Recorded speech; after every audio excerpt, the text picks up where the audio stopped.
frozen up in the clouds, but I've always felt that something's missing.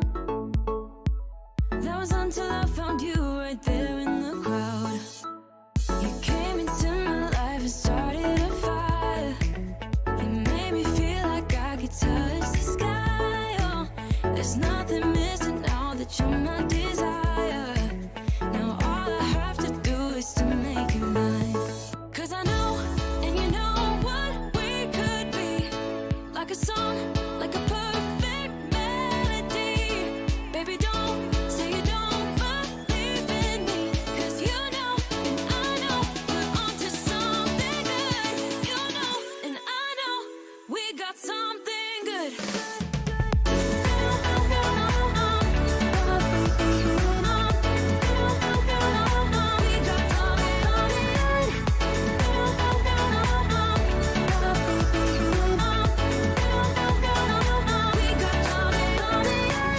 I've been waiting for the one forever. Finally I got you, baby, here in my heart. When I'm with you I feel so much better, oh yeah. Before you I was just a shell, so stuck in the dark. You came into my life and started a fire. You made me feel like I could touch the sky. Oh, there's nothing missing now that you're my desire. Now all I have to do is to make you mine. 'Cause I know, and you know what we could be. Like a song, like a perfect melody. Baby, don't say you don't believe in me, 'cause you know, and I know, we're onto something good. You know, and I know, we got something good.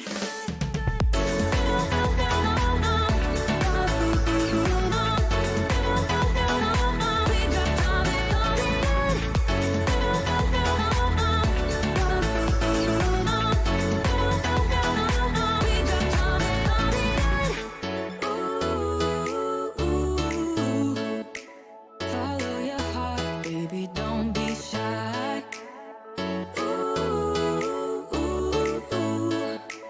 Just follow yours and I'll follow mine. 'Cause I know, and you know what we could be. Like a song, like a perfect melody. Baby, don't say you don't believe in me, 'cause you know, and I know, we're onto something good.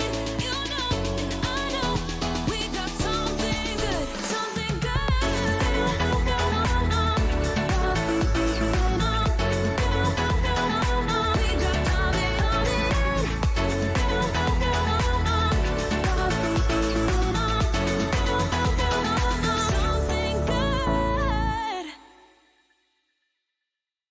Life goes up and it goes down. I know my mom taught me that. I figured why we fool around so little, and we keep track of time, being so serious. Idiots thinking it will matter, keep me company downtown before the clock runs out. Sun is shining, but the rain is welcome too. Friends are nearby, don't need another view. Time is not on my mind, but then it's you. Oh, I love it when the love comes around, and then I remember all things must pass. But I'm not gonna wake up, wake up. I'm not ready, let me have another day. Don't wake up, wake up. Keep it steady, 'cause I'm happy, I'm not gonna wake up. No, no, not yet, whoa. No, not yet, whoa. No, no, not yet, whoa. I'm afraid I'll end up nowhere. They keep saying I'll be fine, but how you know that I'll be there when it feels like I'm lying every time someone asks how it goes, and I save the details that actually mean something. Sun is shining, but the rain is welcome too. Friends are nearby, don't need another view. Time is not on my mind, but then it's you. Oh, I love it when the love comes around, and then I remember all things must pass. Okay, it is time, people. It is time. So, it is Friday. What's today? Oh yeah, June 2nd, right? That's right. It's Friday, June 2nd. It is time for Beyond the Doll. Let me see here. We gotta move screens. Hold on one second. Hello, everybody. Hello. What's up? How's everybody doing tonight? Hopefully, everybody's doing good. Hopefully, everybody's doing fine. As always, I am your host of Beyond the Doll, Shizu-san, and my beautiful assistant with me today, very lovely Ishtola. There's a reason why she's out here tonight, and it's pretty much because of the topic of the day, as we are going to be talking about what happened over the weekend, which was Thy Geekdom Con. Now, what makes this episode a little bit more special than... I'm sorry, I'm just messing with her tail because it's poking me. Which makes this episode a little bit more special than any other episode is the fact that this is going to be the first ever attempt to make this an open mic session. So I had a question that was posed upon me earlier in direct messages about open mic, and they were asking what songs we were gonna sing, and then it dawned on me it kind of does sound like I left it open for karaoke night, because that's usually what like open mic kind of means when you use it. So I had to clarify. I didn't realize that would create such a confusion, but essentially what I mean by open mic is that it's like a radio talk show, right? Like on the radio, if any of you are old enough to remember what that's like. I am going to open up the lines for literally anybody to call in via phone or to call in on the internet. I use the application Zoom, so I will give out the Zoom information for anybody to contact and be live on today's show. Now, the difference is one of two things. If you're calling on a telephone number, right? Because I'm going to put a number on the screen to call. Now, mind you, I've never tried this before. So if that phone number doesn't work, I have no idea what to tell you. This is all starting from scratch. Now, if you're going to be joining the live stream via Zoom, okay, I have a special meeting ID and meeting password that you can tap into to join the stream tonight. Now, that comes with a couple extra things that you guys need to know. If you're going to be joining via Zoom, there's no charge. As far as I know, it doesn't cost you anything or anything like that. It's absolutely free. Also, you don't have to show your face. So when you type in on Zoom or you join the Zoom, it gives you an option to turn on your camera. If you would like to leave your camera off, that is totally fine. Voice is totally fine. You don't need to show your face. But if you want to participate via this way, you kind of have to talk. So voice is kind of needed. So I will open up the session. I will see a bunch of names pop up on my end of the screen, or phone numbers, or whoever's trying to dial in. I will give you a couple minutes to say whatever it is you need to say, to start a discussion, to ask a question or whatever, and then I'll have to move on to the next person. Now, I honestly have no idea how this is going to go. I don't know how many people are going to try to join the live stream and become a part of this show. I have no idea. It could be nobody. If it's one person, then congrats, you get to be on the show for like a long ass time. Like, you'll be on the show for quite a while and we could talk about whatever you want to talk about. But if it turns out I have a laundry list of people in the waiting room that want to get on, I'm going to have to start limiting time, okay? So I just want to let you guys know that is going to happen, okay? So a couple ground rules too is that if you're going to participate in today's show and you're going to join and actually talk in today's show and ask questions or give your opinions about something or whatever, a couple ground rules, okay?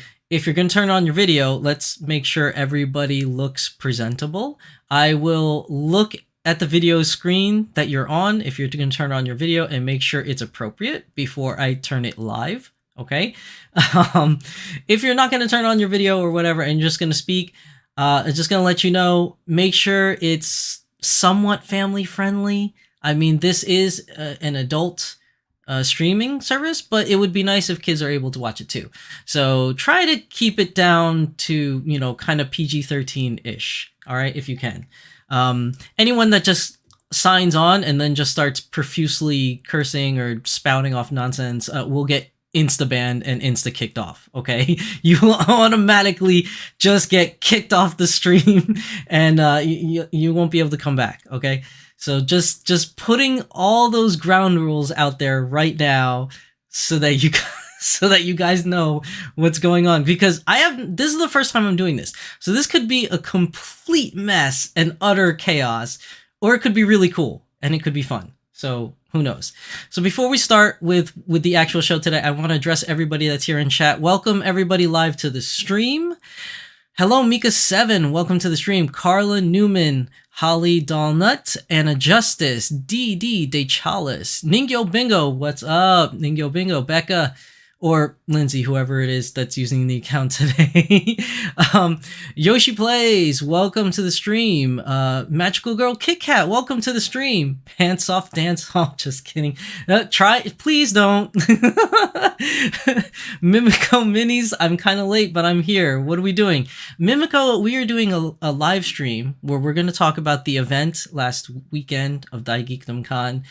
And I'm going to leave it open. It's going to be an open live stream for anybody to participate. I will put the information up on the screen shortly for anyone that wants to participate in this live stream.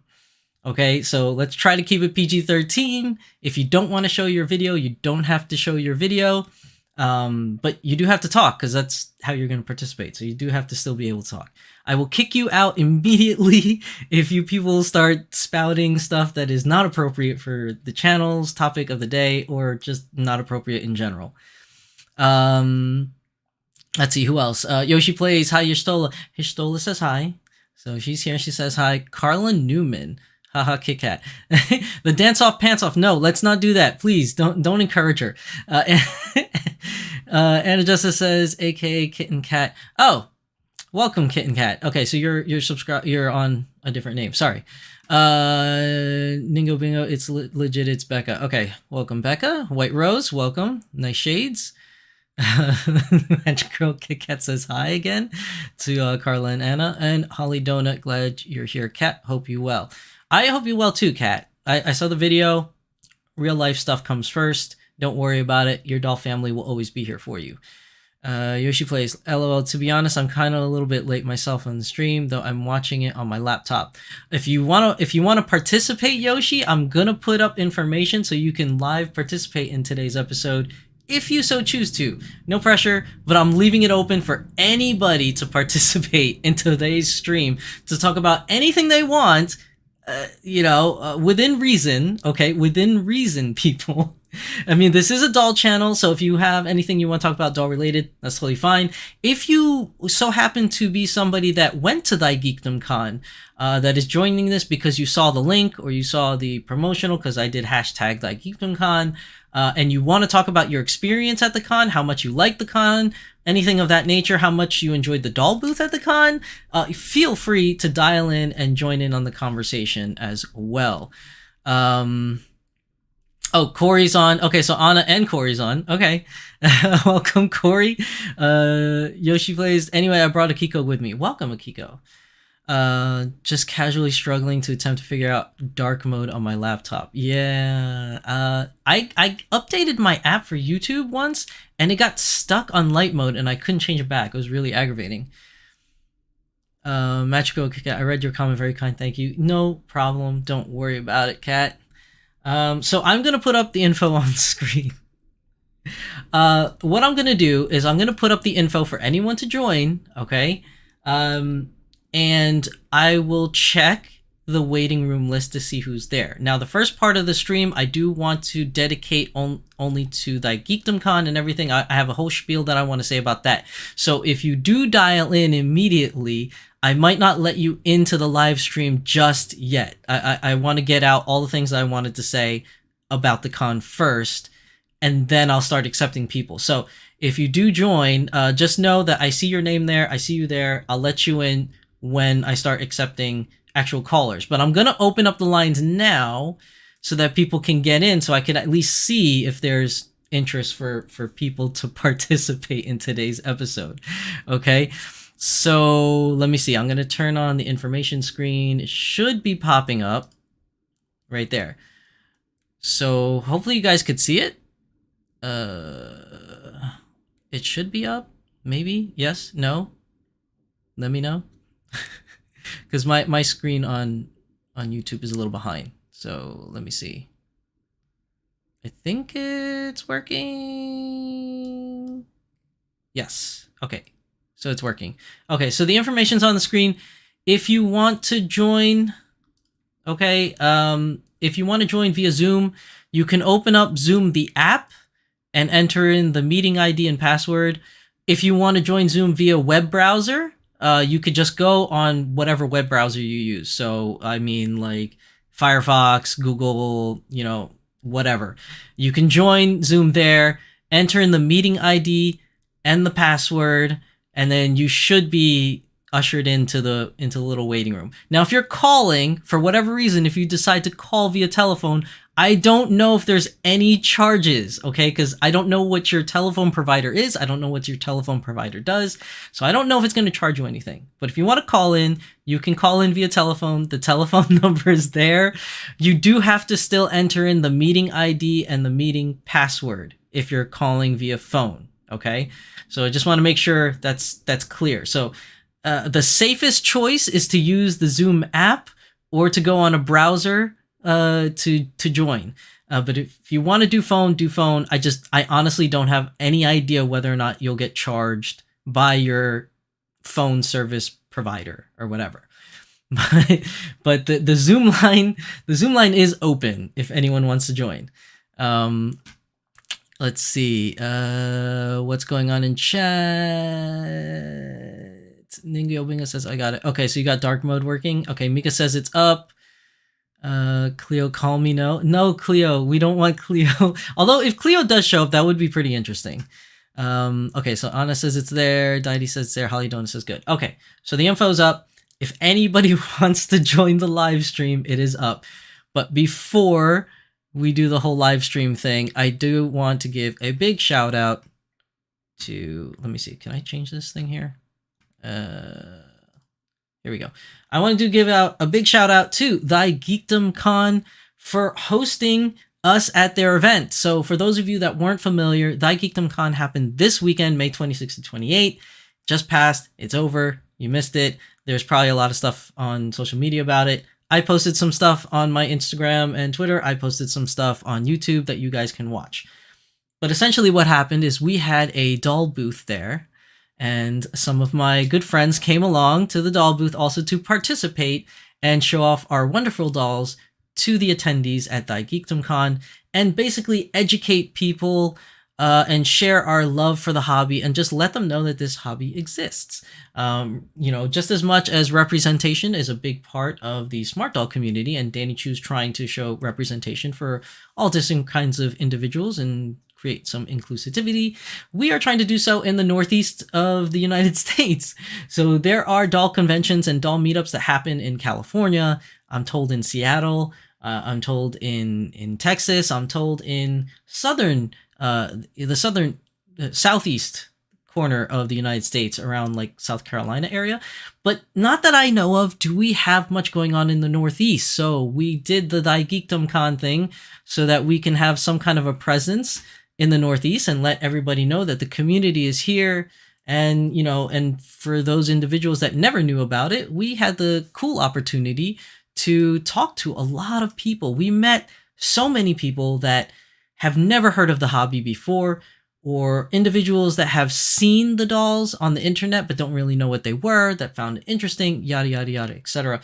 It was amazing being able to talk to so many people and just spread the dolly love. It was great. And, My Lady Disdain was there.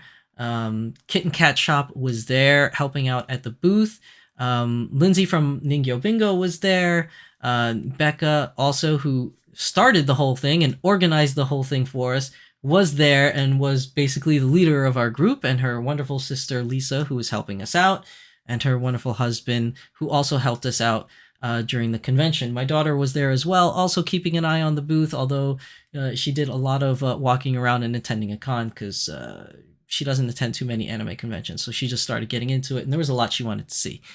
So there was a lot going on during this convention. So I do want to give a big shout out to Chris and Thy Geekdom Con for giving us a space, giving us an opportunity to participate in their convention and spread Dolly love, at least here in the Northeast, to individuals that don't know the hobby or individuals that just wanted a place to hang out and meet like-minded people. We did have a couple doll owners come out. Some Instagrammers came out, you know who you are, to join in the booth festivities and to talk doll stuff and talk to other individuals about doll stuff. So it was really great.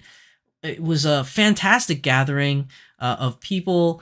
And we also did a couple giveaways. We had a workshop where people were able to work on things. We had a giveaway. We gave away a free doll. Congratulations to the winner that won the free doll.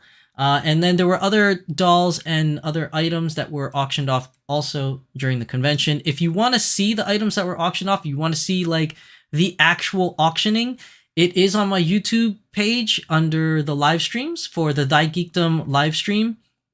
It is on there so that you can watch the entire auction and also see the entire con as I walked around the whole con. So if you haven't seen it yet, you can definitely go on there and check it out. So I just want to say thank you, Thy Geekdom Con, for having us.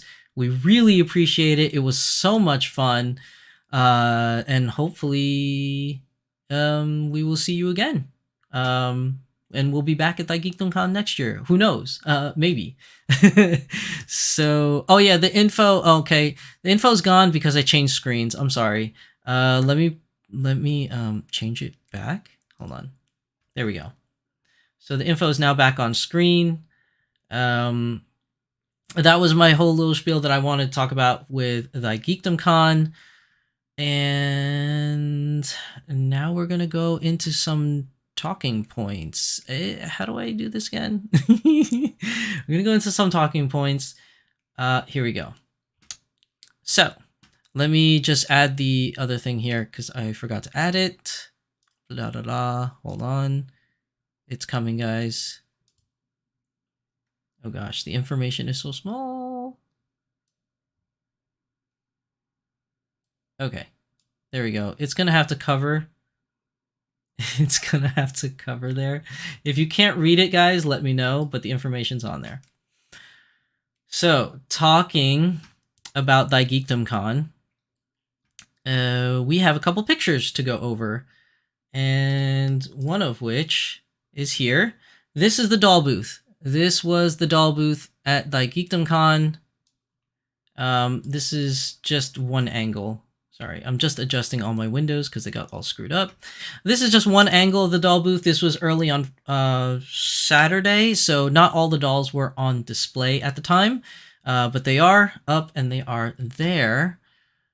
Let's see. Yoshi Plays, I went to MomoCon last week and I got a street pass on the 2Ds over there. Nice. I know you were at MomoCon because you joined the live stream. So, yeah. And we do have some guests. Oh, we have some guests. Okay, so let me see. Hold on. I have something set up for this. Give me a second. This is all new, so do apologize on here. Okay, we have a guest coming on. Nice. I know you were at MomoCon because you joined the live. Hello. Yeah. You are live. Oh, we have some guests. Okay, so let me see. Hold on. I can hear myself. You need to adjust your audio somehow or something, or maybe headset. I don't know. This is all new. Okay, we're having some technical difficulties with our first caller with audio issues. So I can hear myself repeating though. Just to let you know. We're gonna have we have other guests. Okay, let's see. Oh, this guest is going to be familiar to you guys.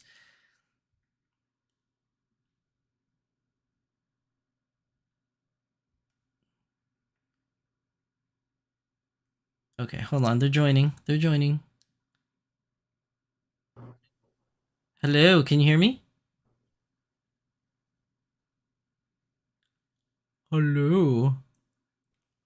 Let you know. Tempest? Hey there. I have muted the actual live stream, so now I should Oh, be able yes, to so hear you don't you. echo. That's right. Yeah, okay, this Um, is better now. okay, welcome. Do you want video on? I'm good. Or you're I good with mean, just audio? I'm a little fluffy, but I'm all right. I Okay, actually cleaned up my room. I'm gonna add you so that people can kind of see you. Hold on. Hold on. Your shoulder has to go off to the side. Because we This is are this is starting to to be have some. expected. No, that's fine. I am just adding you in and adjusting you so Got that it. everybody on the live stream can kind of see you. This is perfect because Jesse just delivered my coffee. Oh, nice. Um, See here. Where did it end up? this is a work in progress stream because I've never done this live thing. Yeah, don't worry about it. First time for everything. And why not live? Yes. All Okay, right. here's the actual. I think I got you. All right, we're Sweet. gonna switch it over. So our first caller, our first open mic caller, we Hi. have Tempest, And my uh, fluffy hair. aka Becca, who's joined us in today's stream How to do talk about the con. how do people do this and like look okay with big old headphones on if they have curly hair? It always Uh, looks like Carrot Top. I don't know. To be honest, I don't know. But Yeah, Becca, thank you for joining the a live stream mystery. today to talk about today's events. Hey, here to help And always. for those of you that don't know, Becca is Tempest Strife, and she is the one that organized our booth at Thy Geekdom Con this weekend. So we had a very good time and met a lot of doll people, and yeah, just did overall good stuff. It was great education for most people that were there. Um, so I yeah, guess let me so adjust my two screen I'm setup going to here so I can look at screen. I'm going to chat. change the screen over so they kind of won't be able to see you. But That's fine. They I'm can gonna still have hear you. me. They're still gonna hear you in the background. So this was our That's booth. perfect. This was our booth at Thy Geekdom Con, and That was our booth it was on, was that Saturday. day one booth? It was early on Saturday, Early on actually. Saturday. Okay. Early on Saturday, and there weren't many people getting in because I think it was like super early. It was like 20 minutes after opening or something like that. So there wasn't many people walking around. I was able to get a picture of the booth. And I have other pictures here. This is like one angle. And then we had this photo booth that Becca put together for us where it had backdrops and people could use it to take pictures and stuff like that. So two different backgrounds for individuals to use. Um, let's Oh, see. kitten cat, thank you. Kathy And says then, semi-real Kanata coming in July. oh, Ooh. dang. Well, I mean, congratulations, Kathy. So let's see what else we have here. so can I talk a little bit about the creation of the photo booth? Yes, please do. Uh, Please do. so so this is interesting.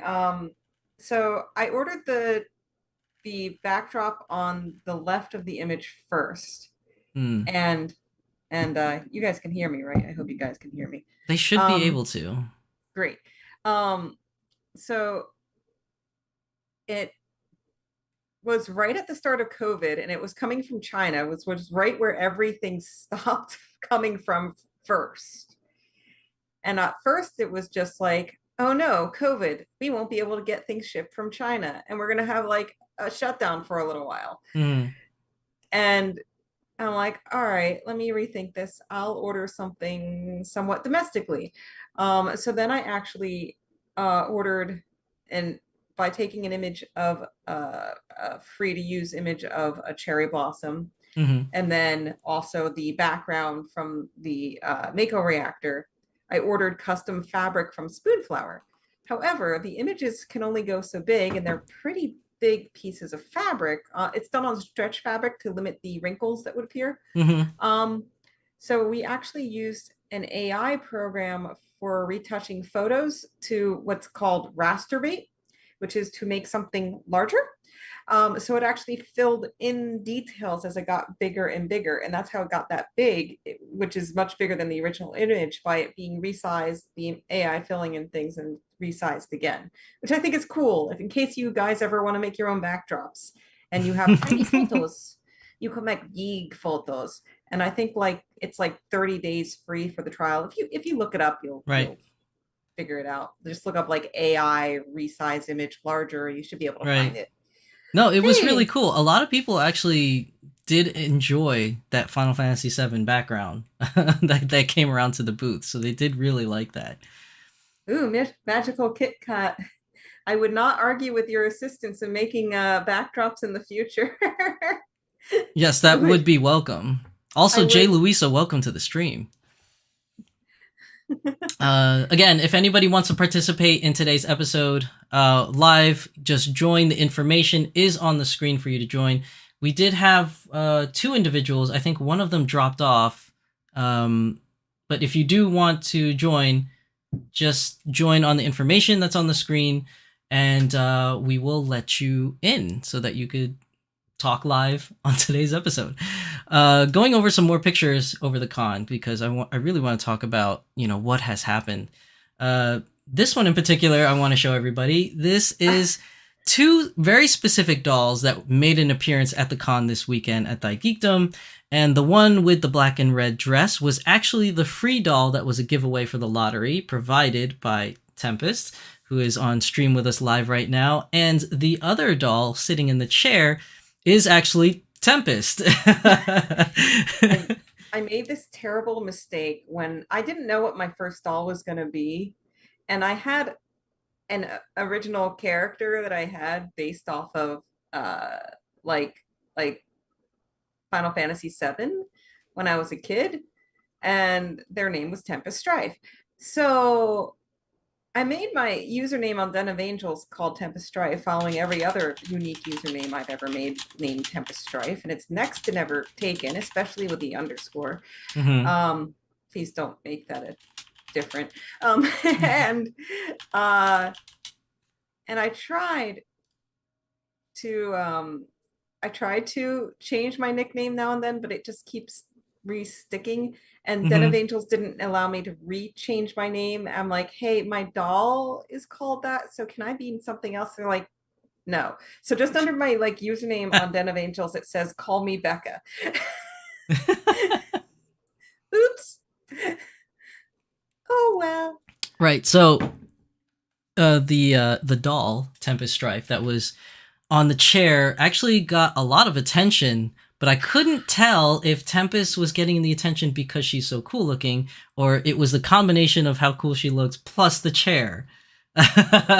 Okay, so she's an old Delph, so she's a little kicky. So even if I put her on a stand, unless it was like one of the C stands goes around the waist, really holding your whole ass up Mm-hmm. kind of stands, Mm-hmm. I wouldn't trust her in it. So for that reason, I'm like, I'm gonna bring some chairs in case dolls are less steady or things, and we'll take up chairs. Mm-hmm. Chairs do take up more room, so we only end up using this one, but we made her kind of like lounge in it in a very kind of realistic and demanding manner. Her arms were kind of out to the side, elbows taking up room, so she was taking up more space than she would take up, very kingly in the manner. And I Right. think my very favorite moment of the convention was this lovely, very energetic uh, lady of color came up to my doll, and she's looked at her and she says, "That girl's a badass bee." And I'm like, she gets it. Yay! Yeah, Like, she did garner some attention for sure. and that was the moment of the convention, because it's like it's like creating art, and for someone to like look at it and like Mm-hmm. bam, in a moment, get it, Mhm. like is very satisfying. Oh wow, this chat is popping off. Yes. Oh, White Rose tried to call, but he got an error message. I'm not really sure what all the information should be fine, so I'm not sure what the connection issue is. But keep trying. Keep trying. I don't see you popping up in the list though. Um, Kathy says she has her throne. That's right. That's right. That's what a lot of people were seeing when we were there. They were like, "Oh, where'd you get that chair?" You know, a lot of people thought you bought it.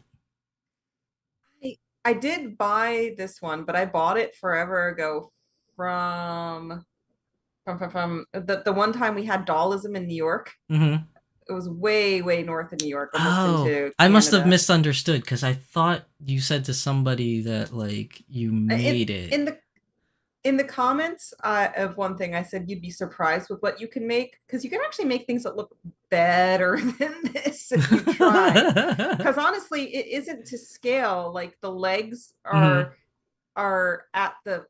It would be like if you were sitting on a chair that was only like 2 feet off the ground. In Hmm. reality, it's designed to be like for an American doll or a bear, which doesn't have knees, so it doesn't need to. That the legs don't need to refold and go towards the ground. Hmm.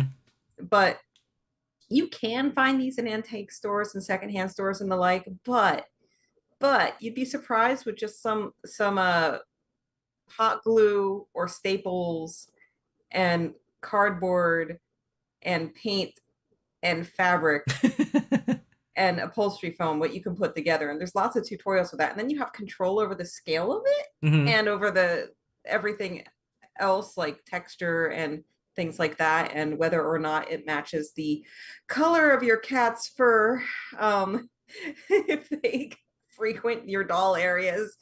Um, so yeah, I should make a yogi bow for my dolls. That. There you go. That'll be easy. They can lounge in the beanbag chairs. True. And speaking of the dolls that are in this picture, so the one doll that was given away for free, the one with the black and red dress that she is wearing, um, it's interesting though too is that the thing I like about what happened with the giveaway is that the winner is not a doll owner. They were an individual that just saw the dolls at the con that time, was really interested in the dolls, and entered the lottery and just so happened to win. So Yeah, I I wasn't thought that sure was if really they were. cool. I wasn't sure if that individual was entering for themselves or helping bolster their friend a little Hmm. by the one person per ticket rule. But either way, like I'm very excited that it went to someone that was kind of hyped for it. They Yeah, seemed a they little shy in your videos. yeah, and like I don't know if the because when I asked them if I can interview them for the live stream, I don't know if anybody could really hear them because I was using the regular onboard microphone. Next time I do this, I think I'm gonna have to get some kind of wireless mic or something so that it comes out clearer. A But you couldn't, lavalier. yeah, a lavalier mic of some type, but you couldn't really hear them that well. But essentially, what they were saying is that they were really excited. They never owned a doll before. They only knew about them from this convention, which was kind of like the whole point of us doing this convention is to spread the doll love and knowledge. And it looks like they ended up winning. So I hope that that individual, comes to enjoy the hobby now that they have their own doll and go on to maybe buy more. Who knows? But that was pretty much one of the best outcomes we could have had for just doing this booth is just giving it to a new doll owner just entering into the hobby. Which is perfect because that's how I got her. This doll is on her fourth life now, I'm pretty sure. So Yeah, that's pretty spreading cool. spreading the dolly love. And if we're lucky enough to have this booth again next year, we've been talking about this, in private discussions, but we may have a doll next year to give away for free as well. So just food for thought that Yes. anyone is thinking about joining us at Thy Geekdom Con next year. If we are so lucky enough to get another booth, there might be another doll in the future. Budget depending, it might be this big or it might be this big. It all depends on budget. It But depends the on world, budget, yeah, because this is all coming out of our pockets, people. So, yeah, yeah. There might also be some filler Monster High. I have like a Christmas Barbie that I really don't need. I meant to bring it this year. That's okay. She'll be for next year. Yeah, there were a couple extra prizes too, aside from the free doll. I mean, there were other free dolls that we gave away. We had a Monster High doll, Barbie dolls, some accessory items that were given away, which was very, very cool. And hopefully they all go to wonderful homes. Um, So I've been hogging your ear. Well, I guess I haven't been here for the full 35 minutes because I came in a little later. Did you Right. have any other questions for me, or did we want to let somebody else on? No, I was just gonna let you stay and hang out for as long as you would like to, and you're free to Okay. leave the chat whenever you want to leave. Okay. I Well, don't have let's. anyone else in the waiting room, so if somebody else wants to join in live, we can accept any other Okay. callers. There we go. So we don't have anyone else yet. So yeah, I'll keep going. I just didn't want to hog it from No, somebody. no problem. Oh wait, we just got one. We just got somebody. Okay, let's see. How do I change this? We're gonna change this over. So open mic night, and I don't know who this is because they're calling from a telephone number, so it's just a phone number. So let's see how this turns out. That's. I'm betting that's the person that was saying they were Hello, having an hello. issue. You're live on Beyond the Doll on the live stream. Just make sure that you mute the stream on your end because it might echo whoever's calling in. Oh, okay. Hello, who do we have? You don't have to give out your real name. But you could give out a screen name or something. That is my screen name. I'm White Rose. Oh, White Hi, White Rose. Welcome, White Yeah, Rose. this is me. Welcome to the Hi. stream. You have been a long time supporter of my channel, always commenting, always joining the live streams. It's great to finally hear you. Welcome to the stream. Do you have anything in particular you would like to ask or anything you want to talk about? Oh, I don't know. I'm just kind of shy. It's okay. It's okay. Hi. It's cool. Let's start with the basics. It's hot as heck today. Is it hot as heck today where you're at? Yeah, I'm still here. I'm sorry. No, I'm it's just cool. really nervous. Not a problem. No worries. Oh, it's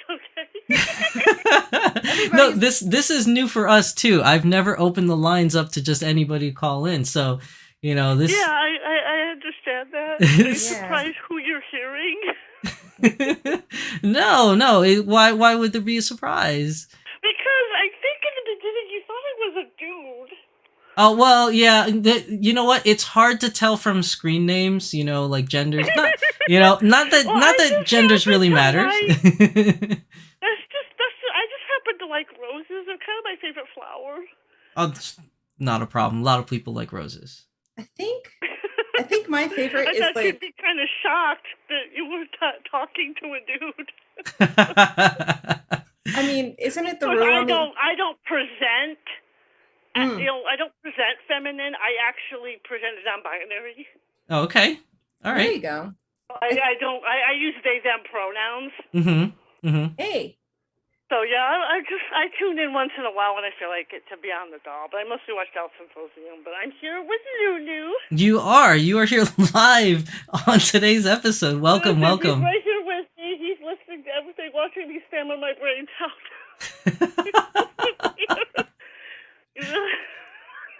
I just am so nervous. Oh my god. So what are you This is so weird. if I can ask, White Rose, since we have you live on the stream, Hmm? so what kind of a dolly collection do you primarily have? Let's talk about that. I know that you have smart dolls for sure, but is that your only Yes, doll collection? I have quite a few. I have boys. I have Jaden, Phoenix, Lelouch. I have Kaname. He's over there in the corner. And then I have a doll that I bought for like $80. It's not a smart doll. It's just like one of those ones you get off Amazon. But it's like a harder plastic. Okay. Yeah. And he's on the top bunk. His name is Raphael. And then on the bottom bunk, I have two sort of like, I guess we want to call them sort of like chimeras. Oh, is it like those ball jointed dragons? I have a Coco boy that I just gave a body to. He doesn't have a full body yet, but he's a Coco Adam head, and his name is Merrick. Okay. Yeah. And he's in his room right now with his boyfriend. Yes, he's gay. And his boyfriend is a blue gelfling. He's a blue G01 head, and his name is Azure. Oh. So you have quite a lot. Azure Lane is his name, and he's in there too. He's just kind of hanging out. Mm-hmm. And then I have an Azone girl back here. She's got like a little purple wig. I know you like purple just like I do. Purple, all shades of purple. She's laying back here, and her name is Sarah Bell. Did you say Sarah Bell? Sarah Bell. Oh, okay. Like Sarah Bell. Ah, okay. Gotcha. So you have quite the collection over there. Yeah, I got other things too. I collect I have like other dolls I collect. Like I have a doll from Miraculous Ladybug. Mm-hmm. Oh, I saw those. They're quite cool. I have a Cat Noir. I bought that for myself for Christmas last year. Are the Miraculous Ladybug dolls are they kind of like bendy dolls, or are they more like jointed? Their articulation's a little limited, but they're not like super duper articulated, I guess you want to say. Okay. That's okay. But I bought mine, like I said, I got mine for Christmas. I got myself one for Christmas last year, so yeah, that was something I bought myself. Mm-hmm. And other than that, I don't know. I've never had many dolls. I mean, I had dolls when I was a kid. Most of the dolls I had when I was a kid were like strawberry shortcake. Mm-hmm. I remember those. I also had Gem. Anybody had Gem? Oh my gosh. I don't have any Gem dolls, but I totally watched Gem when I was a kid growing up. I did too! If I may interject. Yes, boys should watch Gem. It's amazing. But confusing. I mean, it is excitement, in fact. Awesome. I still have one of my Gem dolls from when I was a kid. Oh my gosh. A lot of those metallic fabrics are kind of like separated. Yes, they were so pretty. I love that crap. This stuff just drew me in. Yeah, like my I didn't get to have Gem, but because I was slightly too young for it, but I got to see my sister and her friends enjoy the Gem dolls. So I think I got mine when I was like 13. So it tells you how old I am. Yeah.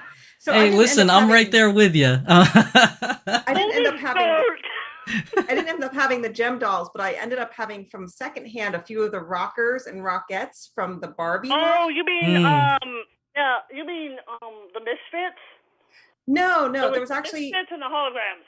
There was actually a Barbie line that was inspired by the Rockers. The Rockers, yes, Barbie the Rockers. I remember them. And there was actually a little mechanism in their body when you tilted them from side to side at the hip.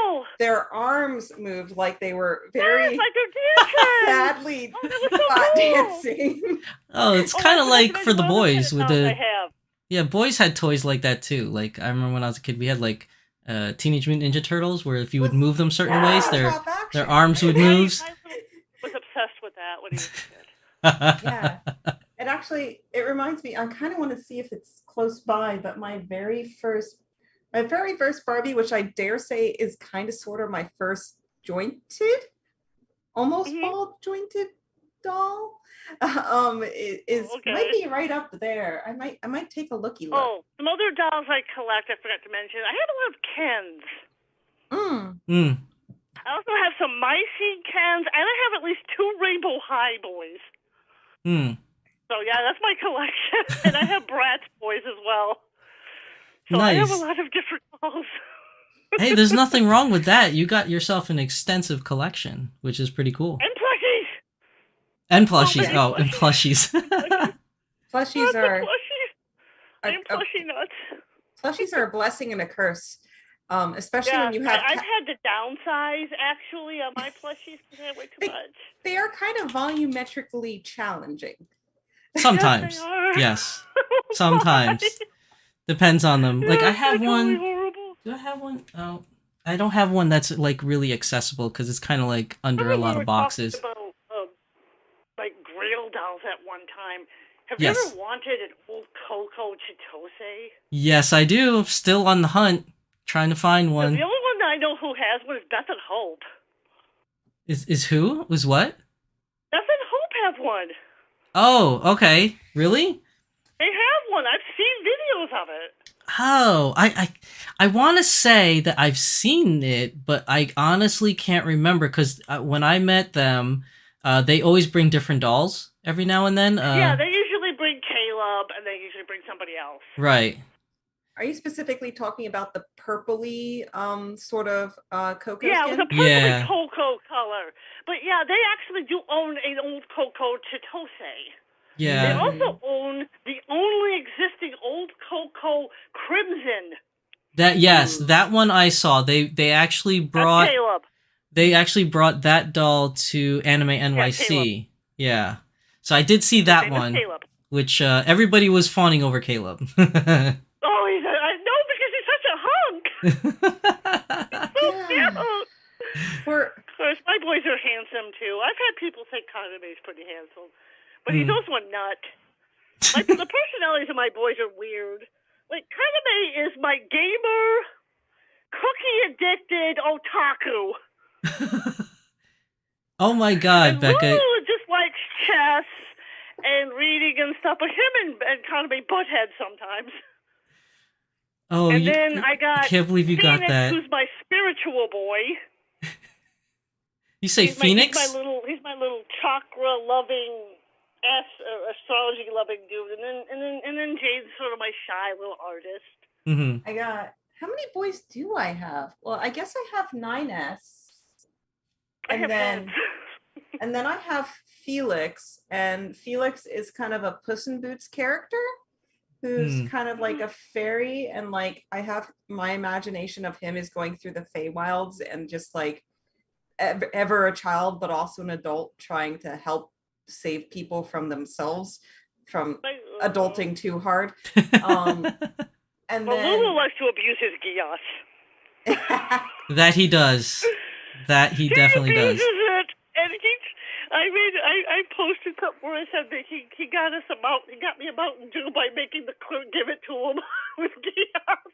Everybody was like, "Oh no, Lulu." My favorite fairy, I love dark fairy stories, so I love the thing where like a fairy's given two Gaiuses, and one is you can never eat meat, and the other one is you can never deny hospitality. So then they are invited to dinner and they serve meat, and you're like, well, this is where I die, but I'm gonna have a really nice meal before I do because I can't be rude. Different Gios in Gios, it's like, Right. they're weird. Yeah, I love fairy stuff. They're supposed to be unique to each person. Right. That's how the story goes. Yeah. If you've seen the anime, you would know that. And I kept trying to tell you, Shija-san, because I know you're trying to get C2 when she comes out. Yes. Have you seen the new pictures? The new what? The new pictures of her. No, I did not. I posted on his timeline. You have to check the timeline. I just saw it. You know how you were wondering about that Gios symbol? Yeah. The Gios symbol that he's been showing. That's being incorporated into the face-up. What? That's crazy. That's for real. It's incorporated into the face-up. I will because definitely. We saw the paint mask. We saw the paint mask. Yeah. Eyeshadow too. I haven't seen it yet. I'll have to look at it. You said it's on his timeline. You go look, because you can see her. She's upside down, but you can see it clearly. Is it on his Instagram timeline or his Facebook timeline? No, it's on the website. Oh, the website. Go to the website. The website. Go to the Okay. website timeline. It's right there. Oh, okay. It also has been, I think, switched to the cinnamon skin tone. Okay. Yeah, I will definitely. I'll definitely check that out for sure. But yeah, Thanks for the heads up. I don't know if you had heard me before, but I had told you what her real name is. Yes, no, I do know that. Let's not say that live on stream though, because I don't want to spoil anything for people that are in the middle of watching it. I have not I didn't know if you knew because I didn't know if you were surprised by that or not. No, I did know. I did know the name. I just don't want to spoil it for other people. But I do know what you're talking about. Yeah, because I mean that is her real name. I was surprised too when I found out what it was. Yeah, so was I. Japanese like to use wordplay. Mm-hmm. Yeah. They like to use wordplay, like with Usagi's name from Sailor Moon. Mm-hmm. Yeah. Her name literally means rabbit of the moon. It's a pun. Yeah. Yeah, for the Usagi, yeah. That's what it was. It's a pun. they're clever that way. They do tend to hide things like that sometimes. Yeah, they hide little things in there. I mean, if you look at some anime, you can see references to other anime. In like some posters. Yeah, you're right. Sometimes you do see that. I think it depends on the studio that's doing the anime too. Yeah, and you'll see references to other things in the anime, and they'll have little Easter eggs, and it's very interesting. No, My favorite. that's like for Togias. Did you know that Pizza Hut was a big part of it? I know that pizza in general was a big part of it, but I wasn't sure about Pizza Hut. Pizza Hut was prominently like displayed. Oh, I didn't throughout the entire thing. I didn't even notice that. Was it actually a sponsor, or is it kind of like the Whack Donald's? No, it was just there. It was just there. Because there's like things like Whack Donald's and things like where they change it Ross Burger instead of Moss Burger. So they like sometimes they like. I'm dodge. gonna get to do this tonight because I can't come and like see you or go to the cons because I just don't have that kind of money. No, that's fine. Yeah, especially if it's far away, it could be very costly. And I don't know how to drive, and I don't know how to do much. I'm just sort of like I live on disability, so. Yeah. Money can come by a little tough sometimes like that. It is tough. Yeah, I think so. COVID is legally, distinctly, as far as the United States is concerned, over as a pandemic level event. However, during that, there was a lot of people doing digital doll meetups to kind of meet up with each other because it's really fun to share our collections. So I don't have that kind of software. My computers are very delicate for some reason. Yeah, I think with Skype and a smartphone or a Skype. Oh, I don't have one of those. Tablet. Yeah. I only get what I can get. As phones. I get what's known as the Obama phone. Yeah. Okay. But what is available and given? Yeah. That's all I've got, unfortunately. Yeah. Everything else that I collect is like anime. I have a lot of Funko Pops. Oh, okay, cool. Funko Pop collector. All right. I have a lot of stuff like that. I also like Sanrio. Okay, Sanrio. Who's your favorite Sanrio? I'm a fan of Sanrio. I have a lot of Tokidoki stuff. I like Monster High. Big fan of that. That's something I like a lot. My only animes I really like right now are Precure. I'm gonna take you for a ride. Oh, I never saw Pretty Cure. I know of it. I just never saw it. I'm watching the newest season. It's called Hinagano Sky Precure or Soaring Sky Precure. Yeah, I know it's good. I know it's really popular in Japan. I just personally haven't seen it yet. Oh, this is their 20th season. 20 seasons. Oh my god. Yes, this is their anniversary. It's a lot of seasons. Yes, and Hiragano Sky has the first boy cure. Inclusivity, man. This is true. Inclusivity. First boy cure. Cure Wing. Wow, look at this room tour. Yeah, I figured I'd show you the Monster High up top, which is fun. Oh, Tempest has her own little area there. Yeah, well, White Rose, thank you very much for participating in today's live stream. It was great to talk to you. Welcome. It's so awesome. Yes. So we're going to let you go because I'm going to open the lines up to other individuals to come in. But thank you. Thank you so much for participating. This was a lot of fun. Yeah, thanks. I really appreciate this. And maybe sometime in the future, we'll do another open mic night and we can chat again. All right, that'd be sick. All right. Thank you. Thank you for participating. So take care. Yeah, no problem. All right. Talk to you later. Bye. Bye-bye. Sorry, as I reattach this. No problem. So if we have any other callers, we're going to open the lines up for more callers to call in or Zoom people to join in for the rest of the discussion. So as we're waiting for more callers to join, I will turn it over back to the PowerPoint presentation so that we can see all the rest of the stuff that happened at Thy Geekdom Con. Yes. So I some see. other Mimiko says, things. "Squee shrimp baby." Yeah, that's the shrimp carrier from Yes, the Volks. shrimp thing from Volks. I cannot believe you bought that. I kind of wanted it, but I then I You don't have have a nothing that USD will fit. size. I have nothing Yeah, that will no, fit it. you don't. You just have Yeah, to have someone custom make unfortunate. you. You have to have someone custom make you one that's like 60 centimeters long, the jumbo shrimp. Yeah, I would in order to get one. I'll have the mini shrimp and you can have the jumbo shrimp. Anyway, who do we have next on the lines? Yes. Do we have another individual? I'm just lurking. Lurking? I've been just lurking. No, you should never be a lurker. You're amazing. Don't eat the cat.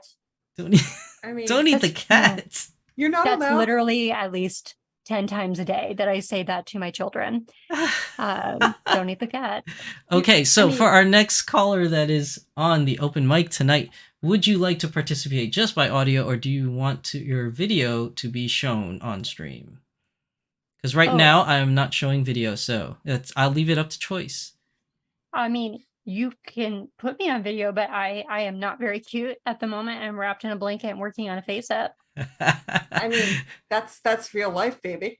It's real life. I like your shrimp. Let me see. Let me see. While you do that, I'm gonna see if I can't dig up that doll that I should have up there. That I would love to show everybody, this doll that I was so excited about as a kid and I begged for Hanukkah.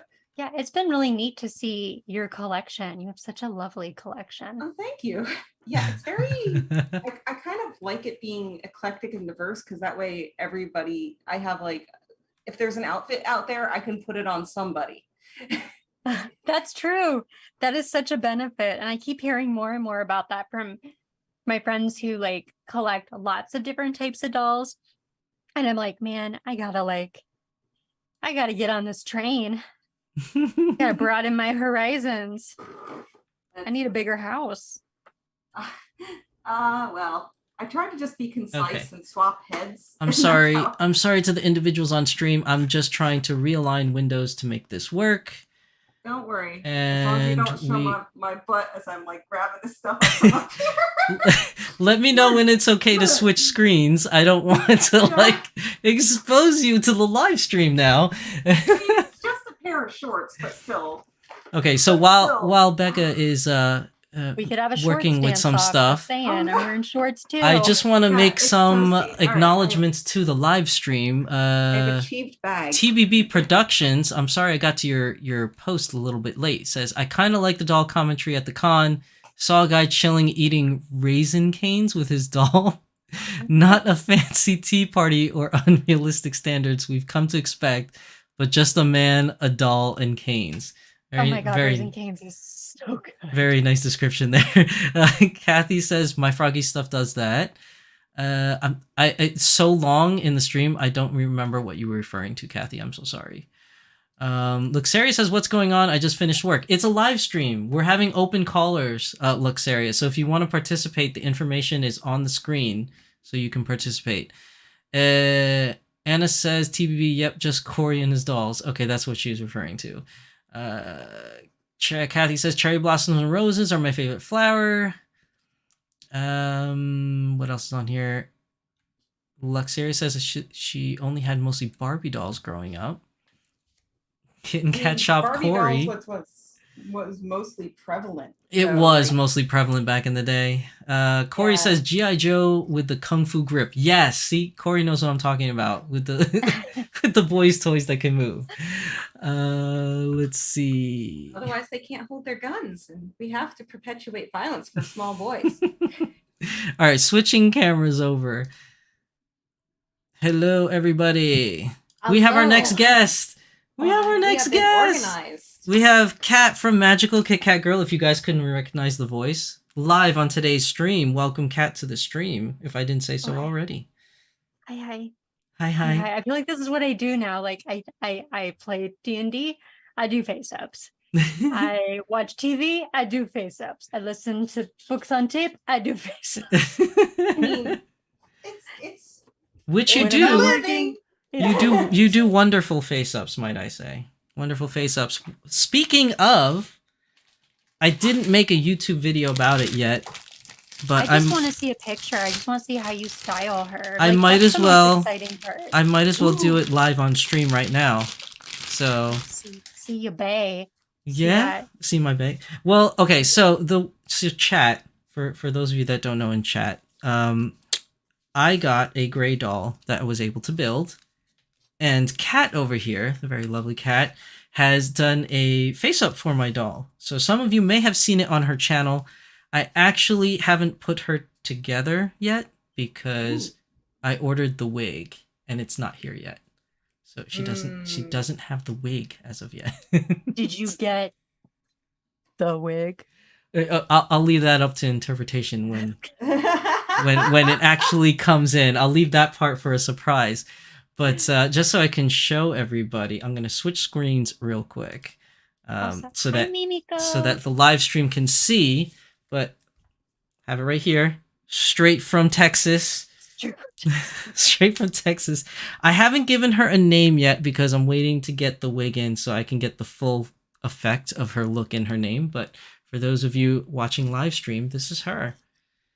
Oh. This is, I don't know if, is it focusing? Yeah. Okay, there you go. Yeah, she's sassy. She is sassy. She's I love her. She looks so good. She Kick your loves butt. she loves her makeup. I can't wait till I get her wig so that you guys can see what she looks like. But yeah, she's floating head right now. I do have her body here. Let me see if I can put her, like, just so we can see. No, thank you. All right. Oh, Cutie. she has a body. So she's here with her body. No wig though. That's cute. No wig though. I love that top. Live opening. Oh, you like this? It's a very nice top. This is from the top is actually from Tobias Malfoy. So if anybody knows Tobias Malfoy, good man, great atelier. Check out his stuff. T-shirts from him. But yeah, look at that. Some people have noticed already, Kat. Mimico Mini says, love the beauty mark. Yes. Yeah. That was all him. That was my request. That was my request. I wanted her to have a beauty mark. So yeah, That's it's on there. fun. You noticed it. Good for you. The 2B touch. It's the 2B touch. That wasn't really what I was referring to when I asked for it, but yeah. She definitely has that that look to her. But yeah, thank you, Kat, for the wonderful face up. I will do an official. This is like my impromptu reveal of her since Kat's already on, but she will have an official reveal, an official name reveal with her wig. When the She wig will have a debut. Yeah, a debut. Exactly. She will have a debut when the wig comes in. So look forward to that video coming out at some point in time. But yes, This poor doll. So she's I a love super this cutie. Can I share a doll? Yes, share a doll. Share a doll. Okay. This, not in the original outfit. This is like an angel outfit that was released sometime later with lovely pastels and everything and had like a spot to plug in angel Aww. wings. This is the doll that I begged for. Her face is nothing much to talk home about. It's the standard Barbie head, I would say. It's a really standard 90s Barbie head. Let me see if it has it just says Mattel Inc. So I don't have a year there. Sometimes they'll put a year on the back of the head. Sometimes there'll be a year stamped somewhere on the body, but I don't think there is for this one. Stitching is already coming from years of pulling apart. Oh, there we go. What do we got? 1993 Mattel Inc. And I know that this is the first time they did. No, it might be the first time they did this body like this, but I don't know if the upper torso is unique to this body. And so like kind of like when you redo a mold, like it's like the first time the mold was used, but it might be used for like a few years and things like that. Corey says, I believe it's pronounced D-butt. Thank you for that wonderful clarification there, Corey. We do have, before we move on, we do have a caller. We have a caller waiting in the waiting room. So before I let you in, whoever this caller might be, because they're probably listening in on, make sure that you mute the live stream because it might feed back into the live stream. So I'm gonna admit you, whoever this technical caller is, stuff. I don't know who they are because they literally are calling on the phone, so I just see a phone number. So we are admitting said caller to today's stream. Hello, welcome to the stream. Hello. I said Hello. caller. Hello, and who are you calling? No real names. Well, I go by Jay Louisa. Jay Louisa, welcome, Jay Louisa. You have been attending the stream for quite some time. Welcome to the live stream. Hi there. Hello. Oh, I think it moved Kat when like the new caller came in. Hold on. That's okay. You move me around. I'm gonna move me you all day long. I'm gonna move you back in here. Welcome, Jay Louisa, to the stream. So what brings you on the live stream tonight? Anything you want to talk about in particular? Mostly just trying to see what's going on because where I live, we don't really have. We have conventions, but we don't really have like ball joint doll conventions. Mm-hmm. But like if we go to like anime cons, sometimes randomly you'll see like one or two. Mm-hmm. Like people walking around with their dolls? Well, mostly it's me, but I've seen like a couple times where like a couple people have had them.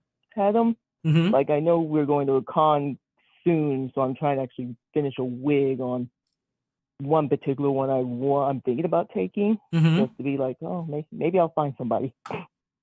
Maybe. I mean, that's how I met a lot of people when I first started. I would take my dolls with me to cons, and people would stop me along the way wherever I went to ask questions. Some people made fun, but others were really appreciative and enjoyed them. So, I mean, keep doing what you're doing. Spread that dolly love when you go to conventions, and we can make more dolly friends that way. Yeah, I'm kind of old school when it comes to when it comes to anime and stuff like that, because I kind of like the older stuff. Oh yeah, but, hit me with some. Yeah. Let me see if I know some of them. I mean, my favorite is Yu Yu Hakusho. Yu Yu Hakusho. Yeah. Oh yeah. Good show. I have to admit, I know people are gonna get mad at me. I've watched Yu Yu Hakusho, but I never finished it. did on American TV, did they actually get to the end of the series? I don't know if they did. I don't know. No, they did. Like it's only 112 episodes, and then there's like a couple of OAVs, and they actually just released like the 30th anniversary like remastered Blu-ray that added like 2 other OAVs just for this celebration. Oh, cool. I did not know that actually. So that's pretty interesting news. Maybe it just felt short in comparison to other serialized series that were being released in the US that just didn't know how to stop. It's possible. Yeah. Like Inuyasha. Inuyasha is definitely another one. So yeah, Jay Louisa, I mean, we that's what we were trying to do with Thy Geekdom Con last weekend was just going to a convention, and we were lucky enough, thanks to Becca, to have our own booth and show off our dolls to the attendees that went to the con, and it was really cool. A lot of people really receptive, to the dolls and wanted to know more. And we're hoping that we can grow the community bigger here in the Northeast Coast to the point where we can actually have like an actual doll meetup instead of having to piggyback off of anime cons. Not that I'm not grateful. I do love the fact that we get to be in an anime con and spread the dolly love, but I do want to grow the community to the point where we can have our own gathering kind of thing. So I know that you said you don't have many of that down where you are, but is it a possibility that it's close enough that maybe I can go? No, I'm like maybe on like the other side of the country. So oh, you're all the way on the other side of the country. Unless you want to take the trip, like I always wanted to go. Like I always hear good things in Washington, Seattle, where that's like the big thing, and I've like always wanted to go there to see, because I think it's a bigger community when it comes to BJDs on that side of the coast. Yeah. They have a big community of, I think, resin people over there, and I think there is still a vinyl community there as well. They had a convention, which I talked about on Beyond the Doll a couple episodes ago, where they have PNW BJD Con out there, which was in Seattle for many, many years. And then there was new leadership that took over the con, and it moved over to Portland, Oregon now. So that's where the convention is this year. Yeah, because I mostly collect resin, really. I've been looking at kind of seeing like at smart dolls stuff like that, but I'm kind of particular when it comes to my collection. No, and that's totally fine. Yeah, because I mostly collect like the animal BJDs, which is kind of not really as popular as like the human type ones. Those are pretty cool though, I have to admit. Over the weekend at Thy Geekdom Con, there you go. There's one of them. Lindsay. Well, this is straight up a animal, but it's so cute. Lindsay, who is the co-host of Ningyo Bingo podcast with Becca here, brought down two. I think one was a dragon BJD and one was a lizard BJD. I think it was, and they were both super cool. They're both kind of more dragons. They're both from Russian artists, and they're very cool. I think the ones that Jay Louise is talking about is what in the resin community we'll often talk about as anthropomorphic dolls. Oh, okay. Yeah. Oh, okay. Is that the case, Jay Louisa? Yeah, most of mine pretty much are. I mean, I do have two that are like human, but they're like elf-like. Like I have a Fairyland Karsh, and I have like a Doll Family H doll, which is the one I want to take to the con because I dressed him up as I made him out to look like a character from Bleach. Oh, which character from Bleach? It's I made him look. He's Ukiura. He's like from like I don't know. Was that like the second season where they were? Is that one of the got kidnapped? Yeah, is he one of the? I don't know if the appropriate term is the bad guys, but he was the guy that was wearing like the white kind of long coat with the horns or something. Yeah, he had like a horn and he had like green teardrops on his face. Yeah, that's the guy. 4. Yep, that's the guy. You made a BJD like that? Yeah. That's cool, man. That's really cool. Yeah, because like the head sculpt that he is like it's the company like discontinued that sculpt, but it's like such a distinct because he had a long nose and everything, and I was like, yes. Yeah. So you said that you mostly deal with resin type dolls in your collection. So am I right to assume that you do not have a vinyl as of yet? No, only because like I do actually buy the Volks magazine because of Becca, really. And like I just go and I look at them because it's like I always buy, and I'm like interested, but like if I get one, I would want to customize it, but I'm not really familiar with working with vinyl as I am with resin. Oh, well, Becca would definitely be the one to talk to about that kind of stuff since she dabbles in both of them, at least when it comes to customizing. Yeah, I will say to grab the vinyl heads, if you're going to start with customizing, it's almost ever so slightly easier to start with Volks in a way, ever so slightly, I say, just because you can grab exactly the head you want, maybe one or two of them from the website, and you can thereby have a backup strat. It's like speed running. You got the main strat and then you got the backup strat. So vinyl is a lot softer. Just like with working with resin, you put on your clear coat and everything first, but you're going to want to, sometimes different things work a little bit different, but mostly the same type of confident in your lines. Yeah. Yes. Am I muted? No. No. Okay. No. Sorry. Will you please stop? Their dad isn't home, and so they are like in a frenzy right now. They don't know what to do.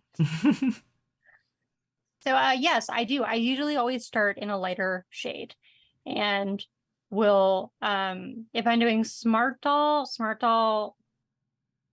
if I'm trying to mimic CJ's style, it's like solid color and then another solid color, a partial solid color, and there's not a lot of like shading. But with a lot of Dolphy Dream makeups that I've seen in resin, it's more of this like artistic ombre fading. Yeah, kind of an ombre, a lot of gradients. Yes, definitely. Which I like. It's really pretty. In fact, I don't even know how they do it most of the time. I'm still trying to like figure it out. It's so good. Well, it's like interesting because like vinyl, because it's been developed to be more mass produced than the resin in a way. The vinyl works off of masks and the like. However, almost every single Volks resin doll is just straight up hand painted. So it's things that are very difficult to do on masks, like let's say vampire teeth and the like that we've been talking about, are a little easier to do, but in less quantity with a person's hand and a doll face. Yeah. I have some in-process ones over here. I hope that information helped out a little bit, J. Louisa.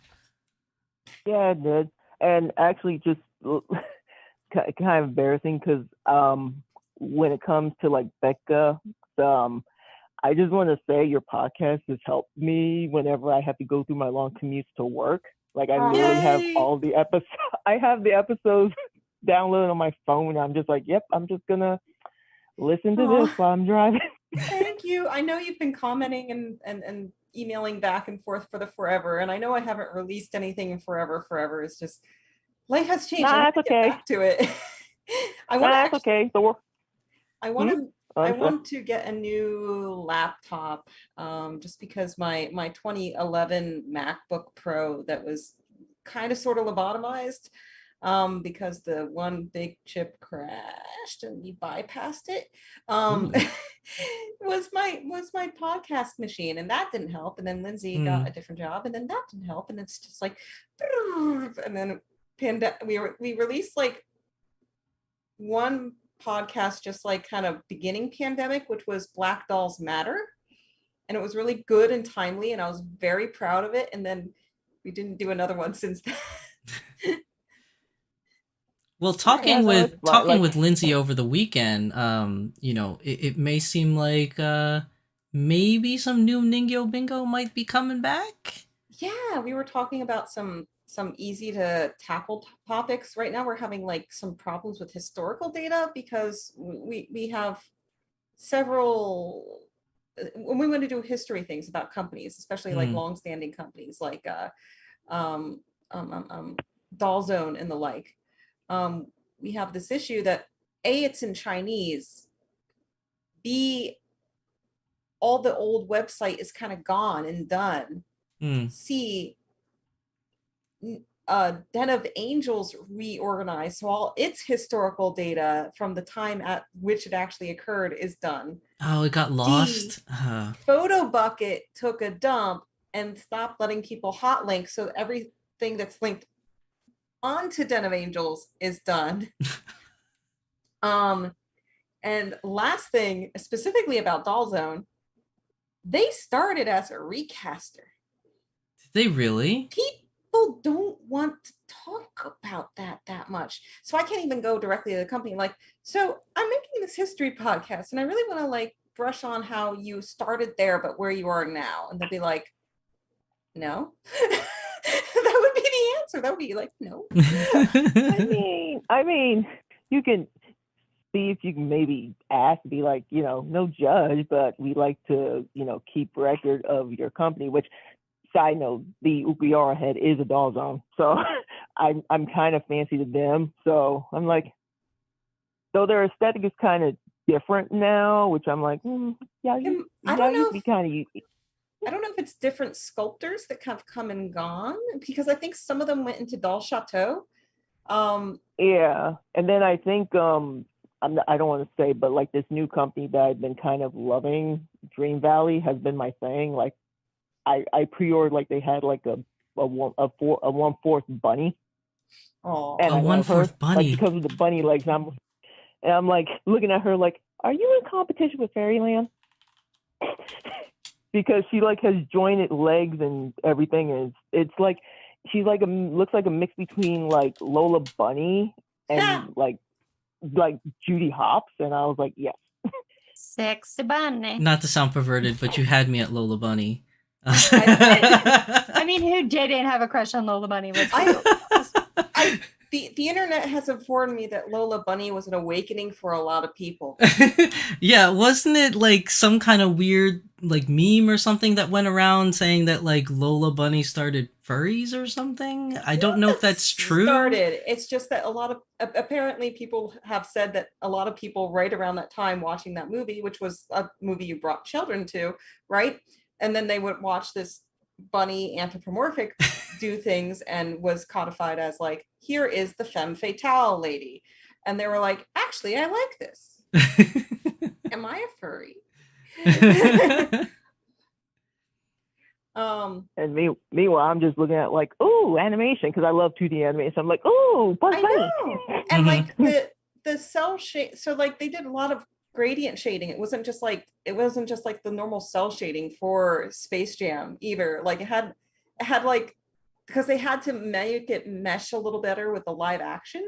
So it was like more like gradient shades and shadows and things on the tunes, which must have been hell to paint and animate. I don't looks so good though. I remember being like shook at how fantastic. Yeah, I thought it was kind of real. I was like, how'd they do this? I've never seen such a beautiful siege of lucky boxer shorts in my life.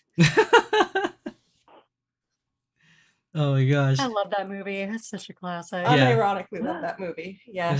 It was a good movie. But, you know, like, speaking of, like, being a good movie, it's not like it's a good movie, like, it's gonna win awards or anything like that. But, like, as an entertainment value, especially as a kid, it was great. I feel like it was the movie that best meshed live action with animation since Who Framed Roger Rabbit. I mean, that movie terrified me, so at least Space Jam didn't give me Oh my gosh. Didn't we already talk about this We once? did. Yeah, during the waifu. We did on the waifu episodes. Because I couldn't stop talking about Jessica Bunny and also an awakening for so many of us. It's all these bunnies. I mean, Usagi, like yeah. butts. Jay Louisa, were you a fan of Jessica Bunny also? Or Jessica Rabbit? I mean, I kind like, again, I looked at her design. Like when you get older and you look at her design, be like, that's not proportionally correct. But like, I just like the movie, and I like the way that it was doing, because I grew up as a Disney child, and that was really the only time you saw like Mickey Mouse and Bugs Bunny in the same room instead of comic books like they have now, and it was so cool. Right. Yeah, it was game changing back in the day. It surely was. Oh yes, Anna. Oh yes. Yes. Anna says in chat, I crushed on Baron Humbert von Gickingen. Cat Returns. Wait, what is this from? I don't know what this is from. I don't get the reference. Returns. It says Studio Ghibli. Yeah. Oh, Studio Ghibli. See, that's another confession. Scandal alert. Side note, he's voiced by Carrie Elway, so that is also nice too. Oh, As You Wish, guy. Did not know that. But yeah, I didn't watch any really Miyazaki stuff other than Totoro. That was the only one I saw. Oh, look at that gorgeous. There we go. Yeah. What is that you have there? That's me putting on a first kind of lighter layer before I paint further. So you can see it's kind of light. I probably could have started lighter. You did great. Look at that. It looks good. I could have started later, but yeah, it's I can't remember if on this one I was mimicking Kanata or something and trying to make it lighter, but I feel so on Sonic. I feel like I can't get as thin and like emotive lines as I can with paint, but also sometimes when I go in with paint, it ends up being and I don't like, it's a 50-50 chance whether I thin out the paint correctly for what I'm trying to do. I haven't even tried paint, so I'm probably going to in the next couple of weeks, and it makes me want to barf thinking about it. Yeah. Oh my gosh. Mimico Mini says Jessica Rabbit is still my girl crush, LOL. There's a lot of people's girl crushes. Did you know that Volks made a limited Baron doll? and it is, I think, still to date, other than things that are a little bit more like tongue-in-cheek anthro, they're only anthro doll. Did not know. Wait, they made you mean the Baron? They made the Baron. They made the Baron, yes. I would what? I'm and he was done, I believe, out of pure black resin too. So it wasn't so some people customized him to look like the cat from The Cat Returns and things like that, but his original release was just straight black colored. So yeah, let me see if I can get a quick Google for this. Let me see. I think I actually saw somebody like one time actually sell one of those. Oh, really? Yeah, like it was for a lot, but like the actual Baron, like he had the suit and everything. Oh, wow. Let's see here. I love that movie so much. See, now I feel like I need to see this movie because everybody knows about it and I don't. It's really cute and heartwarming. Okay. You hear him huffing like he's been working out. I'm gonna drop a link into chat and everybody can take a looky look. Let me think here. Give me a cat in the background. It's just a circus thingy. Oh yeah, they're having a grand old time over at your place right now. Yeah, the video I filmed for tomorrow, I think there's at least 5 straight minutes of footage of me just addressing them to tell them to stop so I could get through filming. Yeah, so this is perhaps the first like not artist doll resin anthro that I can think of. I think it predates the ones that were released by Peepos Doll, which are the other resin ones that I can think of early in the hobby. I sound like back in my day, but like, oh my gosh, I do that all the time when I talk to people about stuff. I'm always like, when I was younger. Once upon a time, there was one company that released anthro dolls.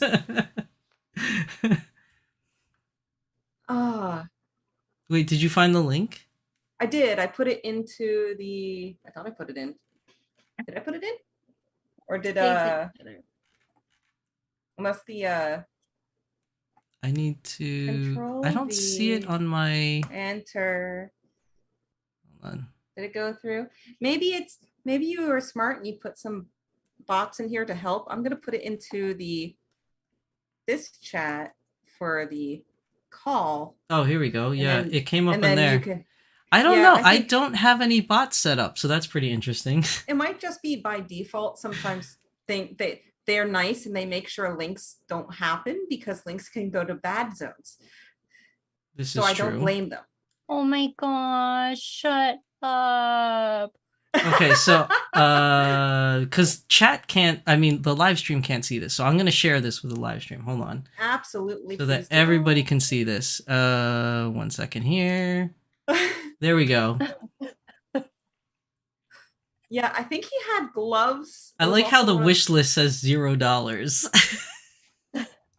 I think it was one of the first ones that came with gloves. He was kind of a slightly smaller than MSD, if I recall. How does it look to you, J. Louisa? Does it look like the character?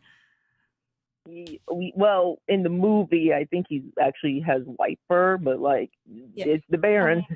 Yeah, he's a tabby in the movie, so it was kind of more based on the book at the time when the Volks did it. And there's like other images they have. Where's the other images? Oh, if you scroll down, if I scroll down, Dolphy Friends Baron. Wow, it actually says Dolphy really Friends, detailed... Volks box and everything. Wow. They have really detailed images. Okay, there's the face. So this is great archival stuff. Like, look at they threaded like fishing line through cat eyes. And this is original Volks. Like I see the Volks logo on here. Wow. How old is this? I don't think I can see it in this picture. Let me see if I can Google. Oh, here. He was sold at Dolpa 9 in 2003. Okay. Dude, that was a long time ago. I was 13, 14 years old at that time. 2003. Oh, I was already. Oh, I was already out of college. I graduated high school. High school. No, I graduated from high school. Yeah. I was in high school. I think 2000 and. See, I'm the oldest one here. My husband graduated in 2001, I think, from high school. Yeah, I was out of college by the time this was out, so I'm a little. Oh, wow! I'm a little bit older than some of you. Age is just a number. Age is just a number, but that's really cool. That's really cool. Thank you for sharing that picture because I know a lot of people probably have never seen that before. So yeah, there's a lot of weird little one-off things that folks tried and it didn't get anywhere with, but that's one of the very cool ones. And they didn't go anywhere with it, but then like Peepo Stall grabbed that and said, yes, now we're going to make anthros because we like this idea. And I wonder what year Peepo started doing stuff. Now I'm curious. Peepo's well, while you're looking that up, J. Louisa, since we have you live on the stream for right now, is there anything else that you would like to say regarding anything? I think I'm pretty good. My only thing is I have for Becca, if she wants to pass a message to Lindsay. Yeah, absolutely. Amy Ayase. Yes. Yeah. I found one on like Mercari or something like that. I can't remember which site I was looking through, but it was like a slightly later or earlier release, and she's like getting particular about it because so the original FD16s have like the broad squared off shoulders, which are like very like model doll, like Barbie doll, like it kind of comes out and then comes down. A little later, they released new shoulders for the SD16s, kind of rounded out the shoulders and made it a little bit more softer and feminine. And so she really likes that one particular release. I will find her dolly. I will. Is this a Grail doll of hers? It is a Grail doll of hers, and it's a limited edition Volks, which is ouchie. And more coffee required. Well, thank you, J. Louisa, for joining the live stream today. Really appreciate it. In fact, I'm going to text her and, right now. Well, and Becca will pass that message along for you. So if we thank you again, thank you for participating in today's live stream. We do have another caller waiting that we will let in, but just so you know, I really do appreciate you coming on and sharing some knowledge with us. And hopefully, if we do another open mic night, you can participate again. Yeah, sure, no problem. It was fun. I was nervous, but then I'm like, I'll just do it. Yeah, definitely. You're doll people. What could go wrong? Yeah, you're part of the doll family. Things can go wrong, but we're good doll people. We're good doll people. Exactly. So thank you again, J. Louisa, for joining live on the stream. Thank you. I don't know if I'm doing a good job right now, guys. I'm like disciplining children. That's okay. That's okay. You're fine. So I'm going to switch it really quick, and then we're going to let in our next guest that seems to have joined. So before I let the next guest join, if you're listening in, just make sure that the live stream is muted so it doesn't feed back into the conversation. And we are going to let you in. Let's see. So this way your name doesn't pop up really quick. He's my friend. Hello. Welcome to the stream. Hello. You don't have to use your real name if you don't want to. That's up to you. Well, my real name's on the screen already, so I'm on as Carla Newman. So. Okay. Do you want to have just voice on, or would you like your video on live stream? Video's okay. Video's okay? I can show a doll. Okay. Yes, show dolls. Yes. Okay, so what we're going to do is give me a second while I adjust the video so I can add you in. Hold on one second here. Let's see. So Shizu-san, this is going swimmingly for something we just pulled together. So yeah, it's going pretty well so far. It's I mean, I don't want to jinx it, but so far so good. Yay. Okay, hold on. Let me see. I want to add you, and we're gonna do this. And I have Fortitude next to me. She's been here like the whole time, but I was just like, you're playing with. Okay, I'm gonna try and paint and pencils. I'm gonna try and get you in here. Pastels. So nobody on the live stream can see this part, but those of you that are in the meeting can actually see me adjusting so that I can fit Carla in here. So let me see if I can get this to work properly. I've run out of coffee, but I do have water. But you do have water. I mean, hydrate. Let me see. Hydrate, important. Especially since I worked out today. And we are going to add... I'm trying to get on that train. If you have money to invest in the thing, Okay, hold on. It sounds silly. The thing, well, because like you can just have a gym membership, and that's, you know, relatively cheap depending on the gym. But I found the thing that works for me is Orange Theory, because I walk in the door and they say, okay, class starts at this time. You're going to do this for this amount of time. You can't do that exercise. Great. Here's an alternative because you have lower back problems. And you're going to do these amount of sets until we say you're going to change it. And okay, good. You're done with body weight. Now you're going on to a treadmill or a bike or a strider, depending on your abilities and what you have for your limitations on that given day or time. And oh, great. Now it's 10 minutes left of class. We're all going to stretch out and look, you're done. Okay, so we are ready to switch screens over. So welcome Carla Newman to the stream. Here we go.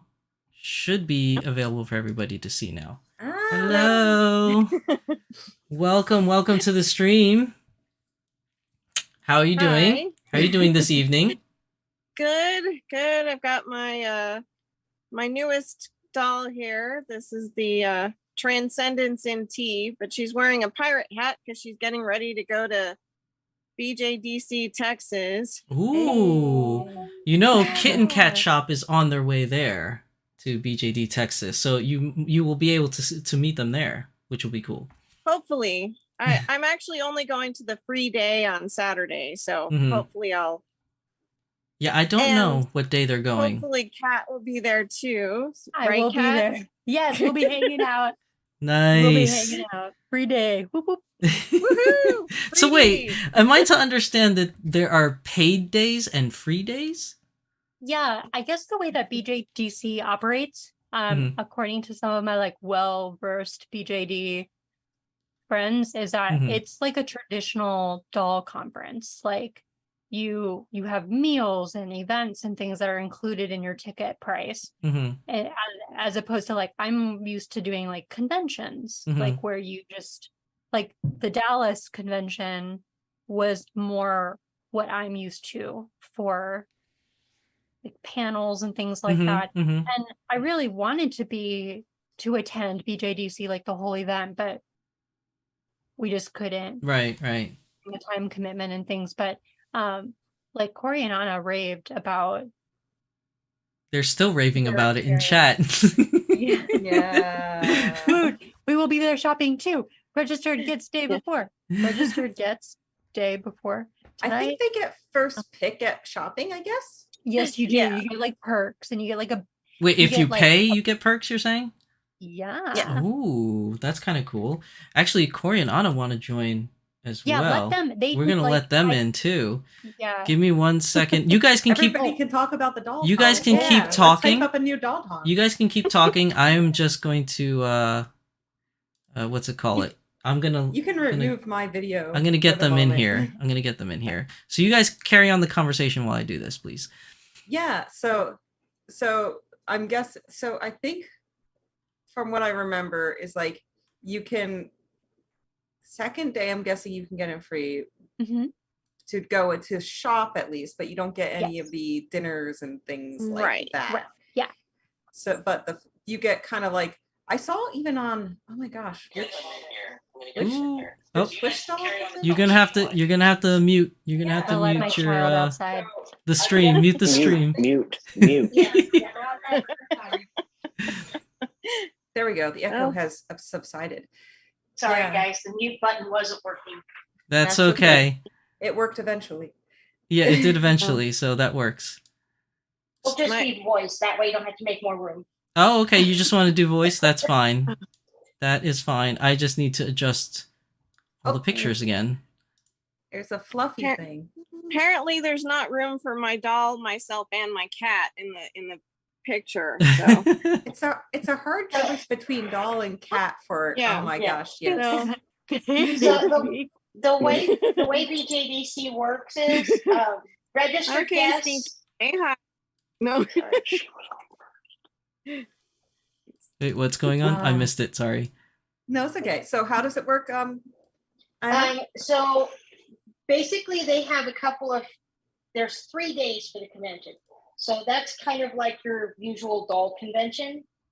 And one of those is on Friday, the vendor's room is opened to the convention goers. So we get to go shopping on Friday. And then they open it to the public on Saturday. So, and last year we were vending, and this year there's a lot more workshops. I guess people decided COVID's over and they're actually going to attend conventions now. So we're going to be there as guests. We are going to be table hosts for one of the dinners. So that'll be fun. And so, yeah, I guess go shopping this year. I don't know what a table host is, but let's ask Carla a question first. Okay. I saw you had like a pirate hat. Is that going to be a whole pirate outfit or? Yeah, she is going to be wearing a pirate outfit later, but right now it's just the hat. That was a hat that was part of a pet costume that I wanted to see if it would fit on a smart doll, and it did. So that's legit. I bought a little cap when I went to the ball stadium in Portland, Maine, and it's like a tiny little cap, and I think they served like a scoop or two of ice cream in it. Like ice cream, yeah. It's a little too big for the smart dolls, but it's pretty good for the old style bobble-headed size resin Volks dolls. It fits pretty well, so that one of my dolls now has a baseball hat. So yeah, it's fun to find things elsewhere that is different for a different purpose, but then works for the dolls. Anna, what is hosting a table? Okay, so they have dinners, they have like game night, and at the end they have a banquet, and that's when all the big door prizes are given out. So in the past, people have like signed up, I want to sit at this table. Well, this year they're not doing it, but they have a table hostess, and basically you do the party favors for your table, you decorate your table. So oh, cute. So it's crowdsourcing your tables. yeah, yeah, the decorations and then the goodies and stuff. It just allows me to be the center of attention, which you may have noticed. I'm kind of like that. And the party city. Oh, extroverts. I'm sorry, chat. I'm just adjusting videos, so give me a second. That's why I'm not really in this conversation right now. No, it's okay. Carla, was there anything specifically that you were looking forward to at the convention, like a workshop or something in specific? Well, no, since I didn't get registered in time, I'm just really gonna go and check out the vendors, and hang out with Kat, but and maybe get to meet Anna and Corey also. Find us. We'd love to meet you. So friends and shopping, a match made in heaven. Yes. Yeah. Yes, definitely. Okay, so we're all adjusted. But don't shop for friends. That never turns out well. Oh. It depends. It works when they're made out of resin and vinyl. Yes, the 60 centimeter frames, you can shop for them. Yeah, Right. 60 centimeters smaller, yeah. So Carla, question for you that I've been asking a lot of the people that have been joining today's live stream. So what is your doll collection like? Well, right now it's the new thing is the smart dolls, of course, and well, maybe not of course, but that's how I met all of you online. Because the internet is but awesome sometimes. Yeah, the pandemic, YouTube, smart doll, all sort of happened. But before that, I was collecting Barbie dolls, and I have a lot of older Playline dolls, Strawberry Shortcake, and I still have, well, they're at my mom's house, but I still own them. I didn't get rid of anything. And Monster High, the generation 1, when they came out, that was sort of like a gateway drug back into doll collecting. Yeah. Theoretically, it was for my goddaughter, but then I had to start getting them for myself. They're too fun. They really are. Yeah, the Monster High dolls and like the Bratz dolls, if I'm not mistaken, a lot of people got into the doll hobby because of those. Yeah, well, they were very articulated. It was very cool. For anybody that felt like they were an outsider, it was just a way of finding a different kind of representation in dolls, because everybody was different. So yeah, and it was very cool because each of them was so highly themed that it very much like it felt like less of like the same thing over and over again. Like Barbie's like, okay, now we're in pink and now we're in some contemporary clothes. It added like a little sprinkle of fantasy and like universal monsters to each line. So like when you went into the sleepover line, you would get like cute things themed to each person. I think Cleo had like a sleep mask, and it showed like the kind of like the Tutankhamun like mascara kind of thing, but the eyes closed on the sleep mask. And then they did like the beach day one, and then Draculara came with like a little thing of suntan, SPF 500 or 5,000 or something. Yeah, and it was just like these little. Cleo came with a dodgeball ball for sports. Yeah, these little details that were so fun. And and the designer, who you should definitely follow him on Instagram and Twitter, huzzah for Pride Month. He is a wonderful gay man that has designed dolls that all of us can enjoy, so huzzah. Thank you.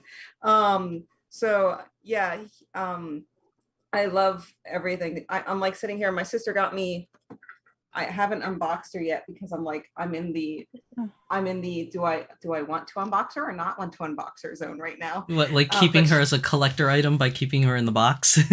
Yeah, this is one of the Gen kind of 2, I don't know. Do they call this Gen 2 or 3? Gen 3. Yeah, it's Gen 2 kind of when they threw in all. We don't talk about Gen 2. Yeah.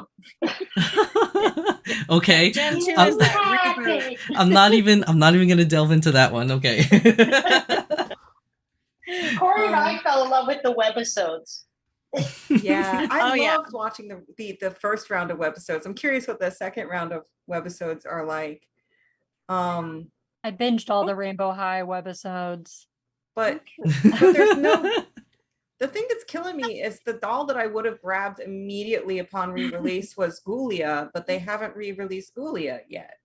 Oh, yeah, she's a Target exclusive. Yeah. And let me guess, everybody bought her up. Drama with that. Well, there's some kind of drama with that because Ghoulia was the brainchild of him and his marketing. And when he left Mattel, there was a little bit of bad juju. And they omitted her from Gen 2, and that's when he left. But she's in Gen 3. If you can get her, she's not even on the artwork. You got one, didn't you? Yeah, just the one doll though. She's not even on the artwork. She's like been erased. Oh my gosh, they even deleted her from the artwork. She's not here. She's blue now though. Green. Well, green. Yeah, Laguna Blue is now pink. Ooh, Carla has something. They're like all over the place, man. Oh, there. Oh, is that what she looks like? Yeah. Wait, I can't see. My niece was obsessed with Monster High, and because I was the aunt that loved toys and collecting, I was an enabler. So I played with her. I played dolls with her. I did art projects, and we would watch all the movies and TV shows. So you were the cool, fun aunt that got them all the toys. Yeah, until now. Now she's 19, almost 20 years old. Now I'm the weird aunt. Yeah, it always comes around full circle. So doesn't it? The pride and joy of my Monster High collection, other than Rebecca, because she kind of sort of has the same name as me, so that was fun. So I had to get the two ones that were like, Golem-like, which was Edie and Rebecca. I guess Frankie also counts as that. But I got Spectra and her special fashion pack, and I ended up getting Ghoulia and her special fashion pack. I can't remember if that was like a Comic-Con exclusive, but it was hard to get, and it definitely rose in price. And it's got all sorts of fun details. I don't know, I'm kind of short. You can see the shoes there are kind of very cool. Spectra's selling point is the fading out of her hands and feet, which made her sick. A very, very cool price point like thing at the beginning. But now they have the same thing happening right on this basic Laguna Blue. So they took that Spectra Vondergeist idea, and now it's just on one of the Fab Four, I guess now, girls. Because whatever happened to our lovely Ghoulia? Whatever happened to the brainy geek? Yeah, I don't know. Anna says hashtag Team Ghoulia, so. Yeah, hashtag Team Ghoulia. Shit. So Ghoulia was the only one I kept when I downsized my collection. Yeah, she got rid of Abby when I wasn't looking. Oh no! Oh no! Generation doll. I mean, the Nessie, the ones from the what was her name? Honey from the Swamp. Yeah, yeah. I had all the first generation dolls, and then I ended up giving all but the Goyas to a couple of little girls who played with them. It was wonderful. And Corey got rid of it? No, I only have a couple of Monster High dolls that I actually really like, and it probably goes Abby Abominable first, Ghoulia second, and then Claudine. Old Claudine, not new Claudine. Yeah. But old school attitude, Claudine. Yeah. The one that looks like she could rip you apart without using claws. Just with her words. Yes. Sass you apart. Oh, yes. I do want to mention Batman Jackson just mentioned in chat that she got her Kaito shipping notice. Congratulations. Kaito Congratulations. I've seen some of the Kaito pictures on Twitter already and in Facebook groups. He's looking good. Congratulations, Batman Jackson. Wait, Shizu-san. Yes. You're, I think, one of the only people here that doesn't own a Monster High. I do. Well, I don't own a Monster High, but I don't own one either. My daughter has, I think, one or two of them. But if you were to pick one to own and enjoy as like for loving the design and everything, which one do you think you would gravitate towards? Oh man, I don't know. To be honest, I've seen them because my daughter watched the Monster High stuff on TV, and she has like two of them, but I actually don't remember most of the characters. I only know the ones that we're gonna judge you. I only know the ones that everybody has shown me, like from either the doll convention or from like on stream or whatever. But I don't really know most of the characters. But I can do a good Google search. Yeah, and the Pantheon. And if I were to pick, I could see what's on there. Yeah, I will warn you. It's kind of started out like the X-Men, where like there was 5 X-Men, and then it kind of just like 3 to 4 years into it, they started releasing like, I swear, 6 to 7 more characters per year, and it got dense. I do remember the one that Anna showed me. Monster High School. They're trying to fill the entire class agenda. I remember the one Anna showed me last weekend that had the fins. Yes. The Monster High doll you brought that had fins. I remember that one. That one was really cool looking. Yeah, that's probably Laguna Blue. I wish I had kept Rebecca's theme. Yeah. Oh yeah. Rebecca's very cool character. Yeah. But thank you. But I'm yes, looking also through the the doll. list. I'm looking through the list of them right Rebecca, now. Rebecca, Yeah. And I think it's. I'm gonna have to say it's maybe a little bit obvious on which one I would like. Only Batman Jackson. I think that Danny is actually considering doing a Frankenstein doll and a werewolf doll to my go God. along with the vampire. That would That be would really. That would be really cool to see. Very cool. Don't give up hope. So I don't know the name. Green. I don't know the name of this I doll. want green. But I think it's called Abby the Abominable. Yes, my favorite. Abby the Abominable Yeti, I think is the name. Here she is. I happen to have one that I got from like some junker stuff from the kids. She's wearing other outfits. I'm looking through the list, and she kind of calls out to me because of the purple. Yeah, so... she's got like the purple. She has like a little fuzzy. I forget. It's like a woolly mammoth kind of like pet. And she has this wonderful underbite, like these tusks. If I were to show, I do have this picture. Yeah. Where did it go? This one here. She's got like little fangs. That is. Yeah. That's her little underbite. Tusks. Yeah. Or tusks? Yes, I like this one. She's the daughter of the Yeti. I kind of like her with the bigger size of the reboot. I kind of feel like it fits her. But she comes with a lot of accessories here, apparently. Yeah, like I said, that's the cool thing about these is all the accessories that they theme to her. So I think she's daughter of the Yeti. Yeah. Yeah, I just like that in all the webisodes, her answer to every problem involved a yak somehow. I don't know. The purple, I gravitated towards the purple, so that's my selling point right now. Wait, there was a chupacabra? What? A chupacabra? What? You say yak? I heard yak sucker. That no. All of somebody said that's what I heard. Chupacabra is a goat sucker. Well, yaks. Goats. Potato. Goats and yaks very different. One tall, one short. What is going on?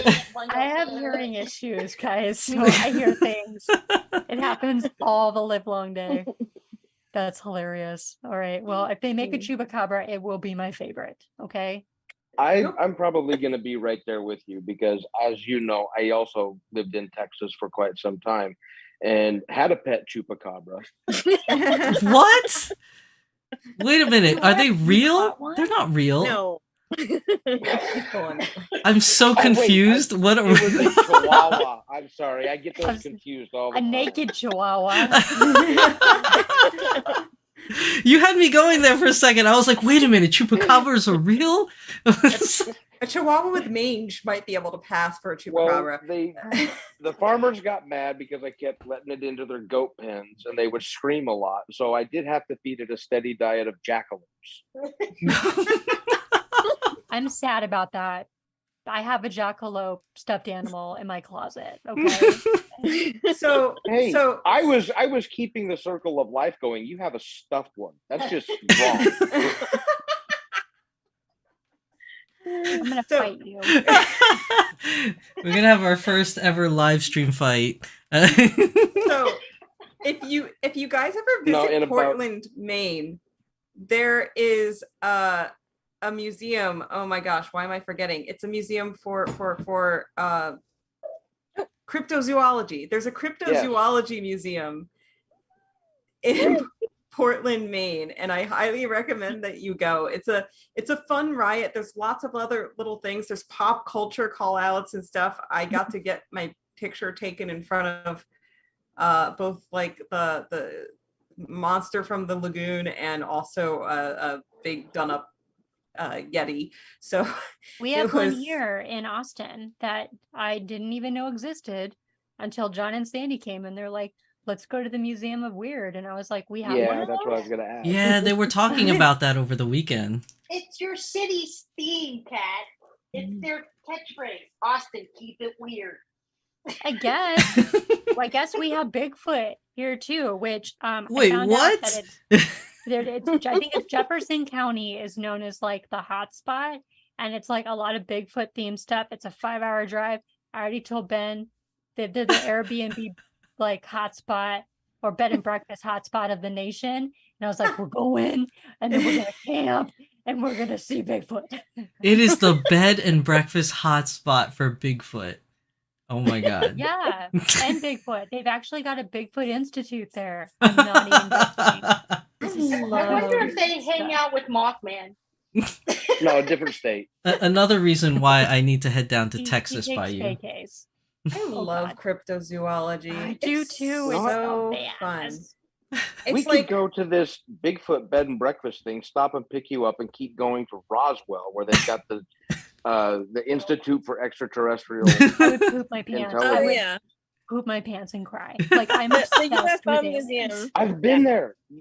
All Yeah, of the the street lights on UFO Main Street museum have is like fun. alien eyes on them. that's so Wait, fun. Carla, where is this UFO Oh, museum? the UFO Roswell. museum in Roswell. Oh, it's in Roswell. It's really fun. Yeah. That's so fun. But see, I grew up in Jersey. All we had was like the Jersey Devil. So like Yes, we have the Jersey Devil. and it Mhm. was like it really just boiled down to a story of like, hey, if you're Christian, maybe don't call on the devil to help you out.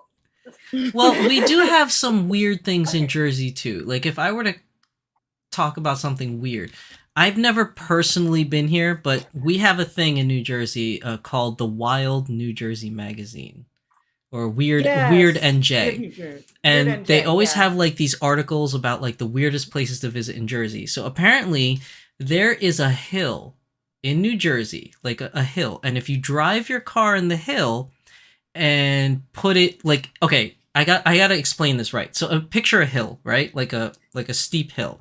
You're driving down the hill, so you're facing downward on the hill. Now supposedly the legend says if you're facing downward on the hill and you put the car in neutral, your car will go backwards up the hill. What? It's a gravity hill. There's a whole bunch of different.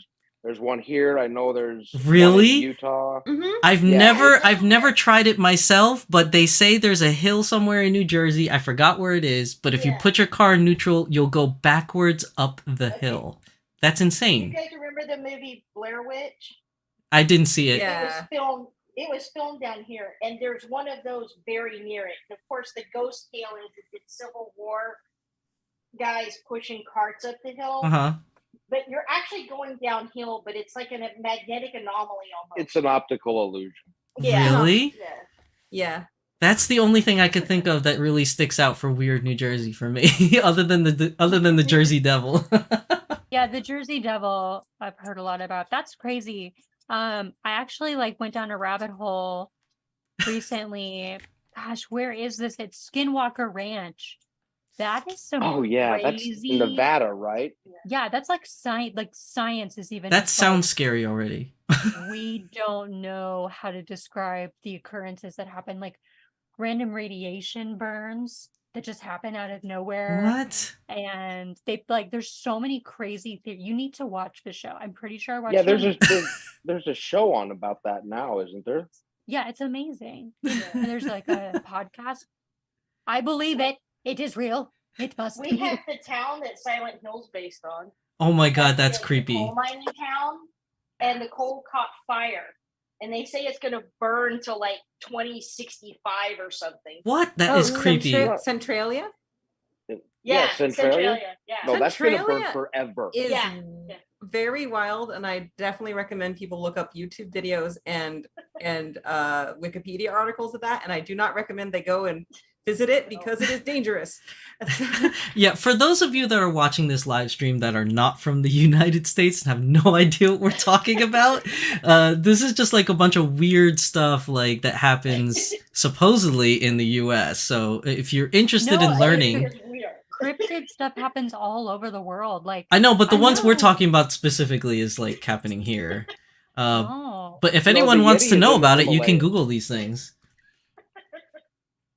Sorry. So, do we want to bring don't it back?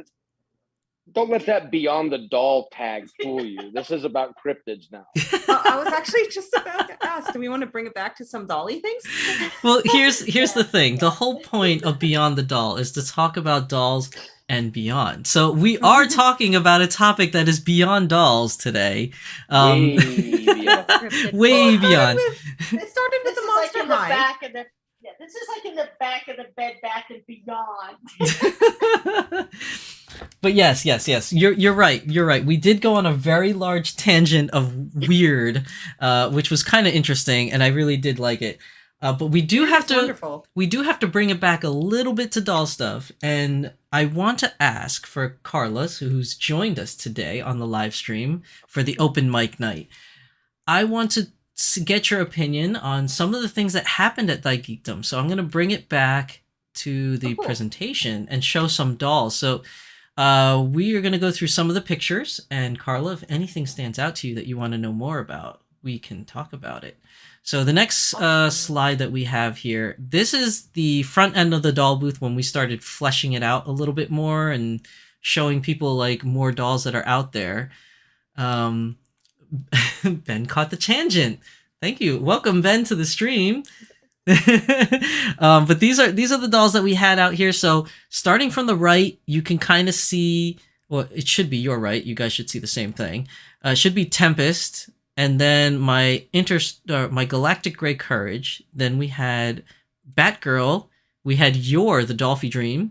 We had Yestola Dolphy Dream. We had Scotty Dolphy Dream. We had Lena Inverse from Slayer's Dolphy Dream, and we had a very custom-made Crunchyroll Hime by Becca that was in there. And on the very bottom left, you have a custom-made Squirrel Girl. Love her so much. Anything strikes your fancy in this picture? Fanny. I almost said Fanny, but like I tried to stop myself. Wait, that's a different conversation. That's a whole different conversation. Yeah, so I have Batgirl. I just recently got her, but I haven't put her. I got her secondhand, so I haven't put her in her uniform yet because I'm afraid as soon as she goes into her uniform that I've heard is very difficult to get on, that she may never come out of it. It's it was really tight. Batman Jackson, who's here on the stream, did let me open her. And putting on the outfit was pretty rough. It was really tight.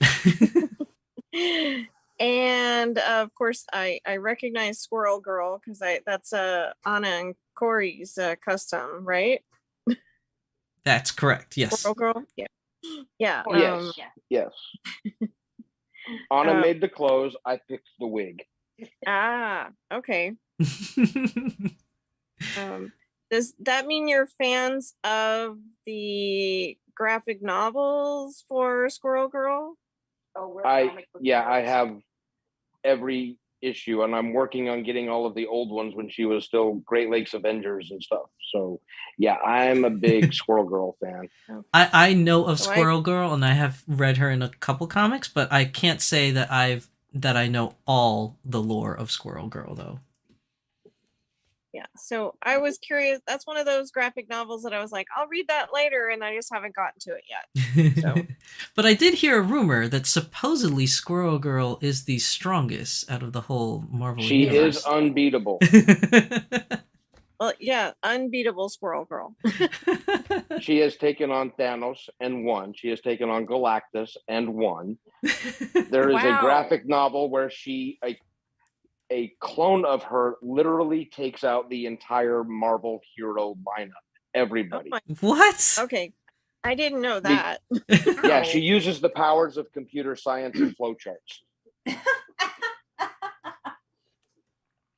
That is very interesting. I need to read that one now. You need to share that with me, Corey, so I can read that. Not a problem.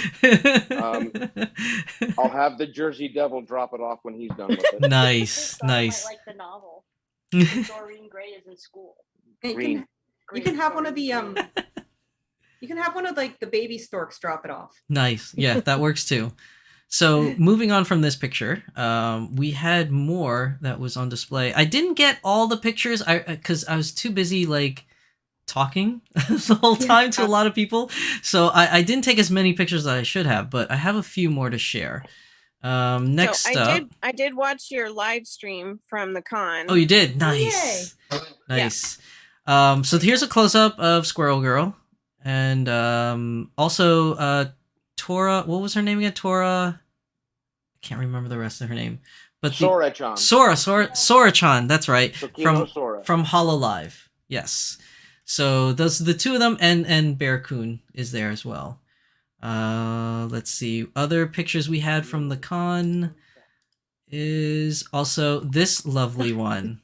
This very lovely one named Jester, if I'm not mistaken. Corey and Anna can correct me on that.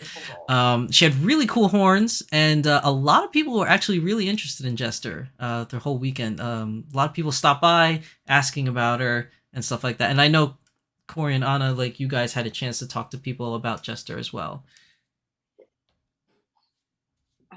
Yeah, and the little felt animal. Oh yeah, my friend at Evan Felt, she actually hand felted the little sprinkles, her crimson weasel.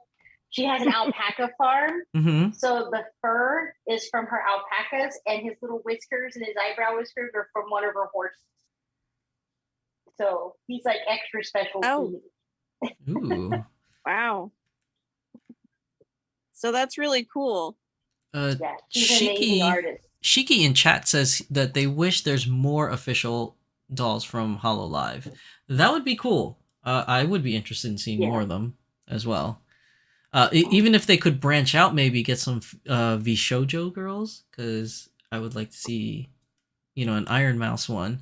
Although somebody did already make a custom Iron Mouse doll that I saw on YouTube, but an official release one would be really cool. I would totally get one.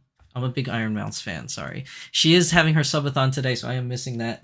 But I would like to see an Iron Mouse, if that's the case. Some next pictures. So over here, we also had little dolls. I think Becca can actually contribute on this one because these were all hers. I don't know the names of them, that's why I'm asking. Okay, so from the left to the right, that belongs to my sister, and that's Makoto from A Ghost in the Shell. So that's kind of like almost a sort of more akin to what do you call it? We were talking about the karate chop action, like one of those figures. So like a G.I. Joe like. Yes. So it was kind of an interesting time in anime where they're kind of bridging it, and they kind of still do some of the stuff in like the Real Action Hero line. Yeah, and, like, they do. Visually it kind of also transforms into like the Fiken dolls a little bit and things like that. But it's very cool that like there was this little in between, because it wasn't quite the Cutie Honey Flash dolls and Sailor Moon dolls and things we have seen before in the fashion doll size, but they were starting to kind of do a doll action figure that wasn't Volks, that wasn't a Dolphy, but was a doll action figure. And that's what I love about these few pieces that were released for the Ghost in the Shell line. My sister also had one other one, but it had vinyl on it. And just like we were talking before with the with unfortunately the gem dolls, the a lot of the vinyl from this period is just becoming dust, peeling apart, sadness. Immediately to the right is actually a Volks Dolphy, just Dolphy, not Super Dolphy, not Dolphy Dream, Dolphy. Just Dolphy. That is just Dolphy. And that was at the point when about a year before they released the Super Dolphy in resin, they had just released the Dolphy, and it was supposed to be a gateway into hobbies for girls at the time. Once again, Pride Month, but this was 1999. We'll get there. We'll get there. And so this was cool because it was very customizable, and you buy them blank and paint them, but they did have some tie-ins and the like and things like that. But they kind of, since the Super Dolphy and the Dolphy Dream became so hot, they kind of stopped selling them for a while. they just did a very limited release in Japan of like some kind of like put together ones, almost like one-off but you put it together yourself. But like, so we haven't seen much of those recently. In the box, we have Yo SD Megu, which was a limited release. She also came with Komame, which was really cute, which is the Volks mascot, the little kitty cat. And then directly next to her, we have Pookie Pookie Faye. Yes, that's that one. Their nomenclature for their sizes are a little funky. From Fairyline, it is the Pookie Faye Pong Pong version 2. Not be confused with the version 1. The version 1 has a wide open, very happy face. Did you say Tom or Con? Pong Pong. Like Pong Pong. Oh, okay. Like you're playing the video game with the little paddles. Oh, okay. I got you now. Sorry, I got a little confused. Yeah, so it's from a Korean doll company that I absolutely love their sculpting and the joints that they're doing. They have magnetic hands and feet, which makes them kind of easy to switch out of. But it also has the downside of having magnetic hands and feet, which you're worried about. What if one falls off? And then question mark, because they're not looped in and strung in. So benefits and non-benefits. The doll also has the benefits of 2 magnets on the back of the shoulder blades for wings, and magnets on the top of the heads for ears and the like, which is very fun. Very nice. Yeah, and that's all those. All right, so moving on, we have... Well, I thought the display was a really interesting, almost like a history of ball jointed dolls. So it was very... Well, we made it a point to try, like, before the con actually happened, we had a we had a meeting via Zoom, just all of us that were going to be at the event, and we were discussing like how we can best display the dolls for everybody to see, and what kind of representation we wanted to bring. So I kind of made it a point to, you know, have everyone bring a different type of doll, so everybody that is in attendance can see different varieties. So we had pretty much, if I'm not mistaken, we had every version of Dolphy Dream, from a mini Dolphy Dream's sister, sister, Dynamite, and regular Dolphy Dream. We didn't have, unfortunately, a pretty on display, so that was the one that we were missing. And then we had also semi-white on display, and tan, and the fleshy skin tone color. And then for Smart Doll, you know, obviously all the Smart Dolls all have one size, but with the Smart Dolls we had gray, we had blue, we had cocoa, we had tea, and we had cinnamon.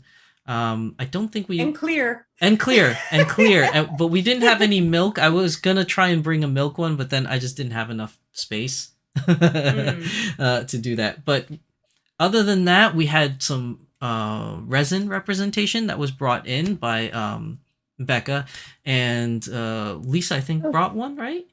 Lindsay, I think. Lindsay brought one, and then Lindsay brought one as well, and then Anna and Corey also brought little blind box dolls as well, which I think I have a picture of in here. I'm not sure if I put it in.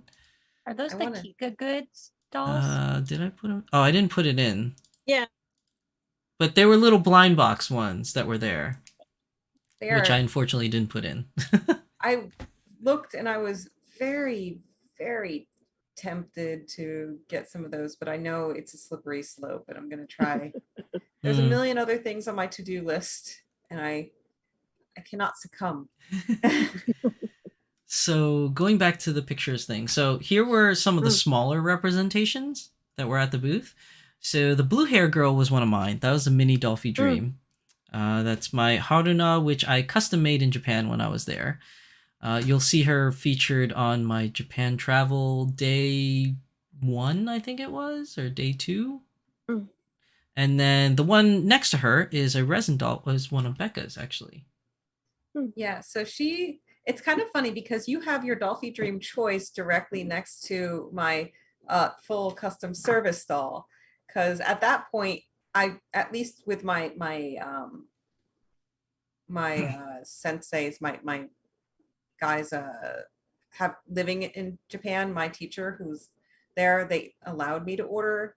I was also being there for 4 months, so they allowed me to order like a student visa, and I was technically a semi-temporary resident with a student visa. So I was able to order in 2008 this doll. So it's very cool to have them next to each other because they're both from that concept of ordering a custom doll. They're both choice dolls. One in vinyl and one in resin. Yeah, so she is now discontinued. She is the MSD FCS 21, and she is one of the fairy dolls that comes with little holes on the side of their ears. It's like little plugs, and it's designed to plug ears in and out of, which was all the way back from, I think, the second set of MSDs that Volks released, which was they did an angel wing ear doll, a robot wing doll, I think was the second one, and then the cat ear doll, because of course you have to do a cat ear doll. Over the years, you were able to order a few extra ears, and they eventually even released human ears before they discontinued all the elf fairy ear dolls. They call them fairy ears. Originally, you could only order one set of ears, which is kind of a shame because it's designed so they can be changed out in a way. But people bought them from other people and stuff. And then as time wore on, they did what was called a full choice service owners campaign, where they allowed you to pick out an extra ear or two. So through that, I did get elf ears and I did get human ears. So she has 3 sets of ears that I got through Volks. I did, for somebody else that desperately wanted them, because they allowed you to pick out 2 each of the campaigns. I did also get a pair of monkey ears. So think Super Monkey Ball, and it's like, it looks like that. And you have to imagine, because the peg is here, it hangs downwards. So like that, I think on my Neo Angel Den, you might be able to see some of these images if my website is still working, that I inherited from the original owner of the site. I want to revive the site. It's a lot of work. I did update it, and I did reprogram some stuff in it, so it'll be easier to update if I can remember what I did 4 years ago. Speaking of options, speaking of options, how the full choice had options, the dream choice also did have options as well. So if you do end up going to Japan and you want to make a dream choice vinyl doll, they do give you all different options for hair, eyes, makeup, things like that. So with my Haruna, I remember they give you like the base doll. If you build it, you know, obviously you get one of everything, but they give you a maximum. Like if you want to change out the eyes, I think for an extra charge you can add 2 other exclusive pair of eyes that are only from Dolpa. You also get 2 wig choices, and I think nowadays, because now you actually have elf ear choices, there are different elf ear choices as well that you can purchase from Volks. But I was trying to be as frugal as I could because I knew I was going to buy a whole bunch of stuff in Japan, so I actually only got the doll as is. I didn't buy any of the extra exclusive stuff, because during my whole trip, I ended up buying, I think, like 4 dolls, like when I was there. So, like, I was really had to budget my spending, or else I wasn't gonna make it back home. Yeah, it's important to like have money to eat. Yeah, I mean, I very distinctly remember when I was in Japan as a student eating lots of off the dollar menu McDonald's. Lots of what was called shaka shaka chicken, which was basically big old chicken nuggets, and then you put a spice pack into a bag and you shake it around with spice. And did you do the Yoshinoya eating too?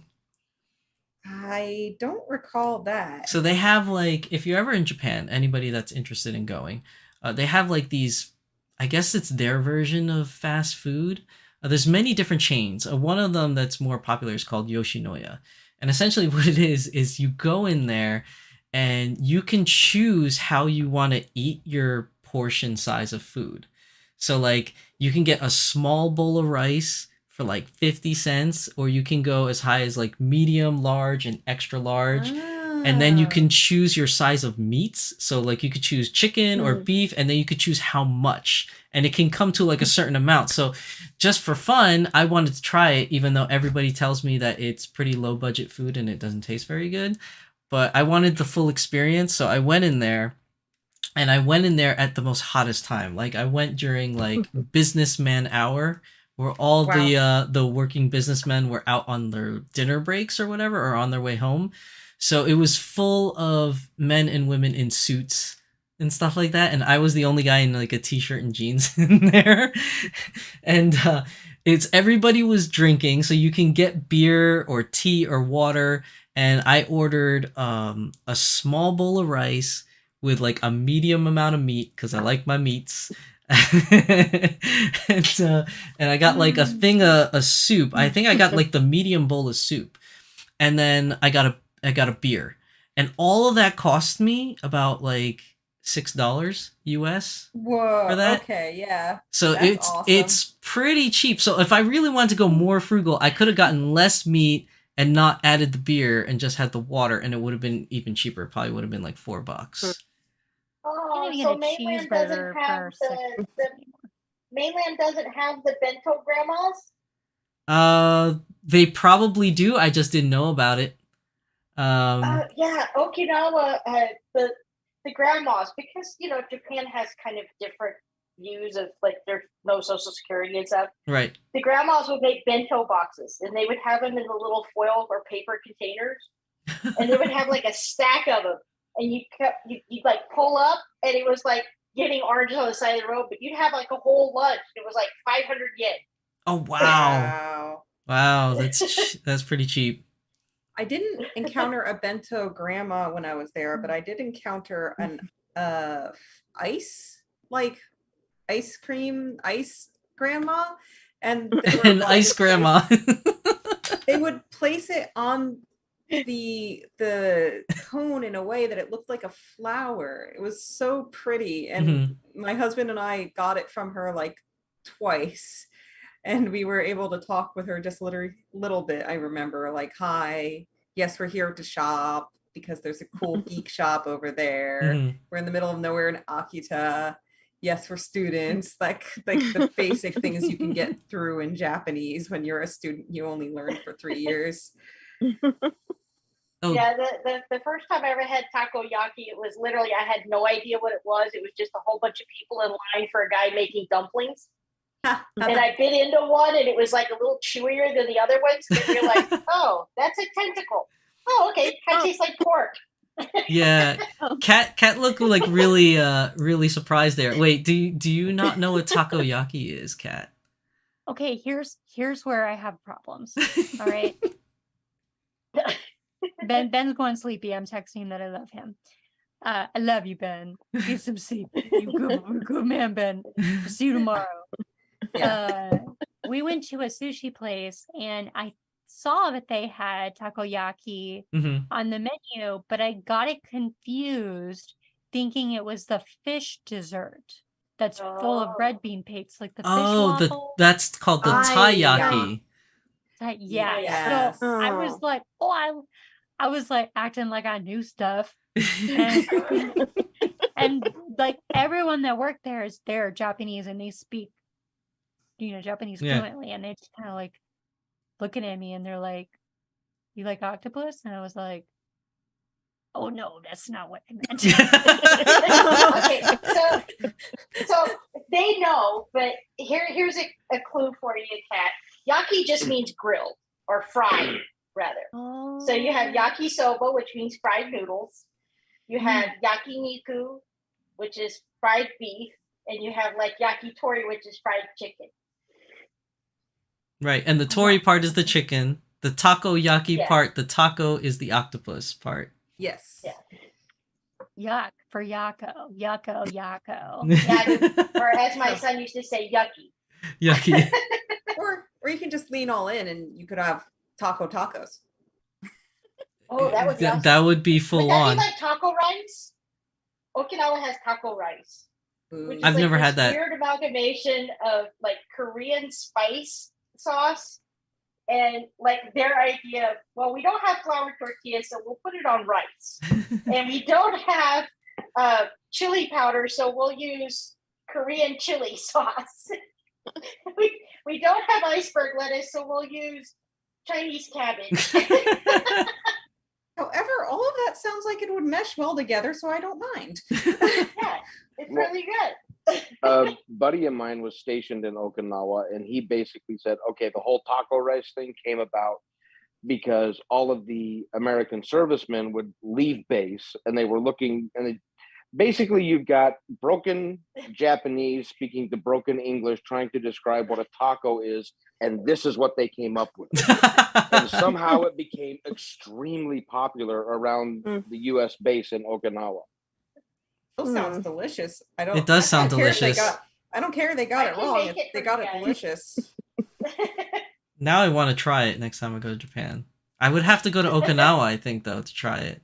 Yes. It's kind of their specialty. Yeah. I can make it for you. Next time we all get together, I'll make taco rice for us. Nice. Sounds good. So wait, just to address, because there's a couple things going off in chat real quick. Jay Louisa is asking Becca if you've seen the new color of the doll from Fairyland.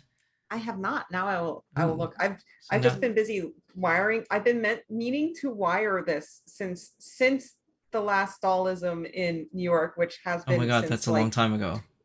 Yeah. So now it's a very good representation of what my actual cat looks like. So now no more spring arms, which is great. I love it. It's the only Persian style little pet doll I've ever seen. Let me see. Let's see. It's adorable. Yeah. It is adorable. Batman Jackson is asking, did your panels get accepted for A Next? To answer your question, yes. So my sumo panel, for those of you who don't know, I do a sumo panel this year. That I got accepted to A Next, so I will be presenting that. And my intro to anime dolls got accepted at A Next. So we will also be having a doll panel at Anime Next. For anybody that's interested in going, Anime Next is a anime convention located in central New Jersey. I think it's June 15th, if I'm not mistaken, the weekend of June 15th. So yeah, if anyone's interested, I will be hosting 2 panels there. Mimico Mini says that your kitties are cute. And Ben says Luna. Meow. And that's my kitty cat in my lap right now, is our baby Luna. I see. And then Hello Somi says, hello everybody, hope everybody's doing well. I just got home from work and eating dinner. Welcome Somi to the live stream. Today's a very special episode as it is open mic night. So as you can see, we have several guests on today, and we had other guests on earlier that just chimed into the stream. So Somi, if you're interested, the information is above my head on the screen here. If you want to join in on the live chat, definitely enter your info. So going back to what we were talking about before, because we do tangents on this show like we always do. Going back to the dolls that were on display. So yeah, those were the 2 miniature representations of the dolls that we had. And then I think we have one more picture maybe or something. Okay, so this was later on in the show when John and Sandy showed up and they displayed their Yor, which you can't see, she's a little off screen. But Batgirl's there, my Intergalactic Gray, or Galactic Gray rather, is there. And the reason why I picked this picture is because they just unboxed Transcendence in Cinnamon at the con. So they actually ordered the new Transcendence in Cinnamon, and the way the story goes, if I'm telling it correctly, John and Sandy can correct me if I'm wrong, but the delivery for Transcendence literally came before they were leaving the house to go to the convention. So the box came in and they threw it like in the car and they brought 3 brand new dolls that they bought to the con and unboxed them at the con. And Cinnamon Transcendence was one of them. So she was able to grace the display shelf along with the other ladies that were out there, and attendees were able to see the brand new doll, basically. So that's why I had that picture there. Also featuring both the dolls, the Gray and Transcendence in Cinnamon, are both wearing Dolgerie outfits, which is also a nice important fact there, I guess. Batman Jackson says, I don't know anything about the new building for ANX, so I'll scope it out on Thursday and try to find us a good spot for a meetup. PM me later and tell me the best day for you.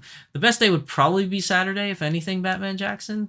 Also, if you want to know any information, so here's some weird information that I'll tell everybody live on stream. Anime Next, just like any other con, is just like a big convention hall, and then they have panel rooms and main stages and guests and concerts and all that stuff. This year, they're in a brand new building in Central Jersey, and it is a pretty big building. But one of the big screw-ups that they did this year that I'm going to find out when I get there is the fact that they split the convention up in two buildings. So you have the dealer's room and the artist alley, the concerts, the main events, the masquerades, the cosplay, all in the convention hall. And then the workshops and the panelist rooms and anything that falls in between that, like the video game rooming, the tabletop gaming, the manga room, all that stuff, is going to be in the Hyatt Hotel 15 miles away from the convention center. What? 15 or 10 miles away, something like that. Yeah, like 15 or 10 miles away. I heard different numbers, but it's somewhere around like 10 or 15 miles away. So it's going to be a weird convention. I don't know how attendees, because this convention has like, I don't know, like 10,000 to 15,000 people that go. So I don't know how attendees are going to get back and forth from different venues that are that far away in two totally different towns, because one's in Edison and the other one's in East Brunswick. So that's weird. Why would they split it up like that, Somi? I have no idea. And a lot of people are complaining on Twitter about it. If you do recall, last year they did state that they canceled their con due to an issue with the place that the contractor or basically the convention center they were working with. Right. So methinks perhaps notwithstanding anything I might know outside of there is context clues there that might say that they may have burned the bridge. And I don't know, maybe when you burn bridges in an industry, people know. Yeah, probably. So we'll see where this goes from here, which is a little sad because I'm actually wearing an Anime Next shirt right now, an old one. And I would like to see a convention not die if it is being created and held up by people that are good and deserve good things. But if that is not the case, then maybe that weekend gets freed up for the next great convention that can actually work well with the convention center, et cetera, et cetera, et cetera. Yeah, we'll see. We'll see. But we are getting towards that time where it's getting a little late. So we have some individuals, some lovely guests that need to get to bed tonight. So I do want to say goodnight to some of our lovely open mic night callers. That's my bedtime. No problem. Thank you for coming, Kat, for the stream. And thank you, Carla, for coming on the live stream. It was nice having you guys. Thanks for you in Austin. I'll see Corey and Anna very soon in Austin. Yes, and I will try my best to see if I can get out there next year. Well, I'm gonna make it your way, I think, in the fall. I think I promised John and Sandy a recheck. Okay. A reschedule. A reschedule. Yeah. Rain check. Let me know. Rain check. Let me know, and we should definitely hang when you come up here. Anyway, thank you both for showing me your dolls. Yes, and thank cats. you. Thank you for coming. Things in life, dolls and cats. What? Dolls and cats. Dolls and cats. Thank you, Carla, for coming for open mic night. Oh, thank you, thanks. Kat, also for coming tonight. See ya. Bye. All right, so we lost some people, so I'm gonna get rid of some of these windows here. There we go. And feels very Partridge Family. Well, yeah, there's no real way to set. Bunch. There's no real way to set this Yes, up the sorry. right way. So like, I kind of just like ninja this thing as we're going. So, anyways, yeah.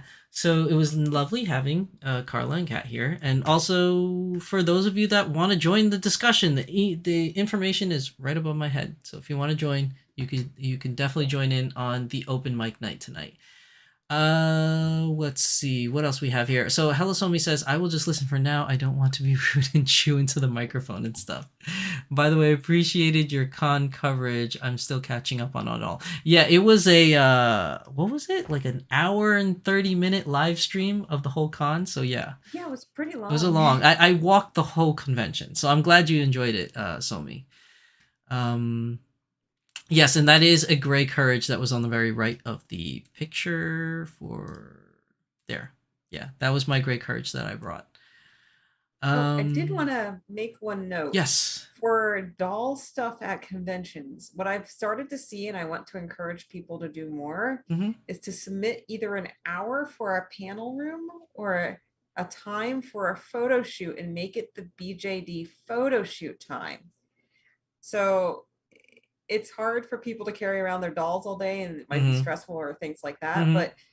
But the coolest one I did was at Anime Boston, where we all went up to basically a panel room, or like, I think it might even just been like a room that was designated for like a photo shoot room, because it's like the amount of cosplayers there in groups is not so huge. Right.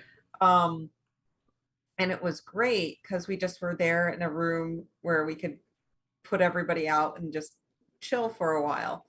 But I also had one other convention I went to where they had it in the photo shoot section. So everybody, wherever you are, because I think Jay Louise was mentioning this, and one of the previous callers also mentioned this, try to submit things for either panel for meetup or for the photo shoot section. I think dolls as photo shoot should be easy enough for people to make an argument to say we can occupy that space for an hour and then skedaddle. I was thinking together in a group. That's fine. I was thinking about doing that for Anime Next, but I kind of got busy and I missed the deadline for that. But I was able to make the deadline for panels. Yeah. So maybe next time I'll try that as a way for people to meet up at a convention. I don't know if it's too late for Otakon, but speaking of Otakon, Batman Jackson in chat just notified me that also our tables for Otakon were approved to be in the Artist Alley the whole weekend. I'm still working on placement, but it'll probably be at the front of the Artist Alley so I can keep the closest eye on it. So what Batman... Did you guys get doll? So yeah, so basically what Batman Jackson is talking about is that Batman Jackson works in Otakon as a staffer there for the Artist Alley. I hope that's okay that I'm saying this, Batman. He works as staff. It's not too late now. Yeah, it's too late now. I already kind of spilled the beans. Yeah, so we have a table. Batman Jackson was able to procure us a table, but she said tables. So I'm thinking more than one table at the beginning of the Artist Alley for the whole weekend. So my question is, I will definitely be down for that and be there.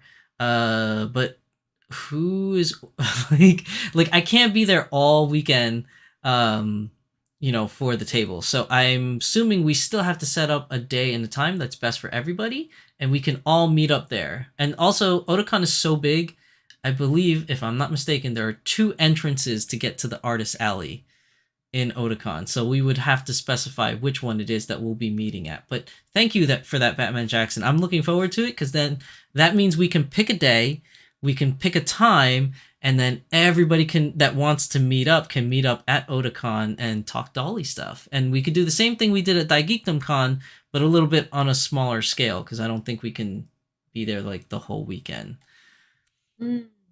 That's cool. Hello Somi says, will you be recording your panel at Anime Next? Probably not. Only because to record the panel, I've tried it once before. It didn't really work out that well. I would need a dedicated camera person to do it. But if it's just me doing it, it doesn't really work out that well. So if somebody wants to volunteer to be my cameraman, then yes, I can record the panels. Batman Jackson says, haha, yes, it's no secret. Everybody knows I work for Otakon. Okay.